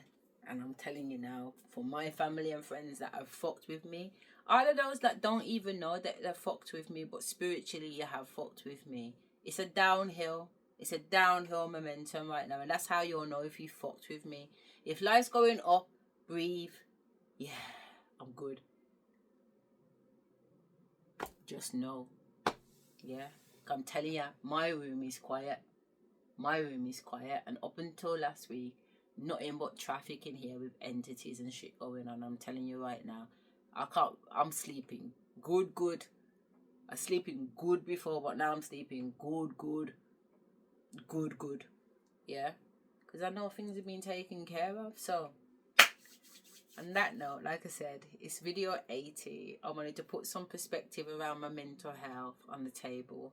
You know what I'm saying? Allow certain personalities of myself to come through. Obviously, if you don't know me and you've got nothing to do with my stuff, when I'm saying you, it's not you I'm talking to. And I wasn't going to say that, because I haven't said that the whole way in 80 videos, more than 80 videos to be fair, because I've done 15 on the shamanic one and I've done 10 on just the normal videos.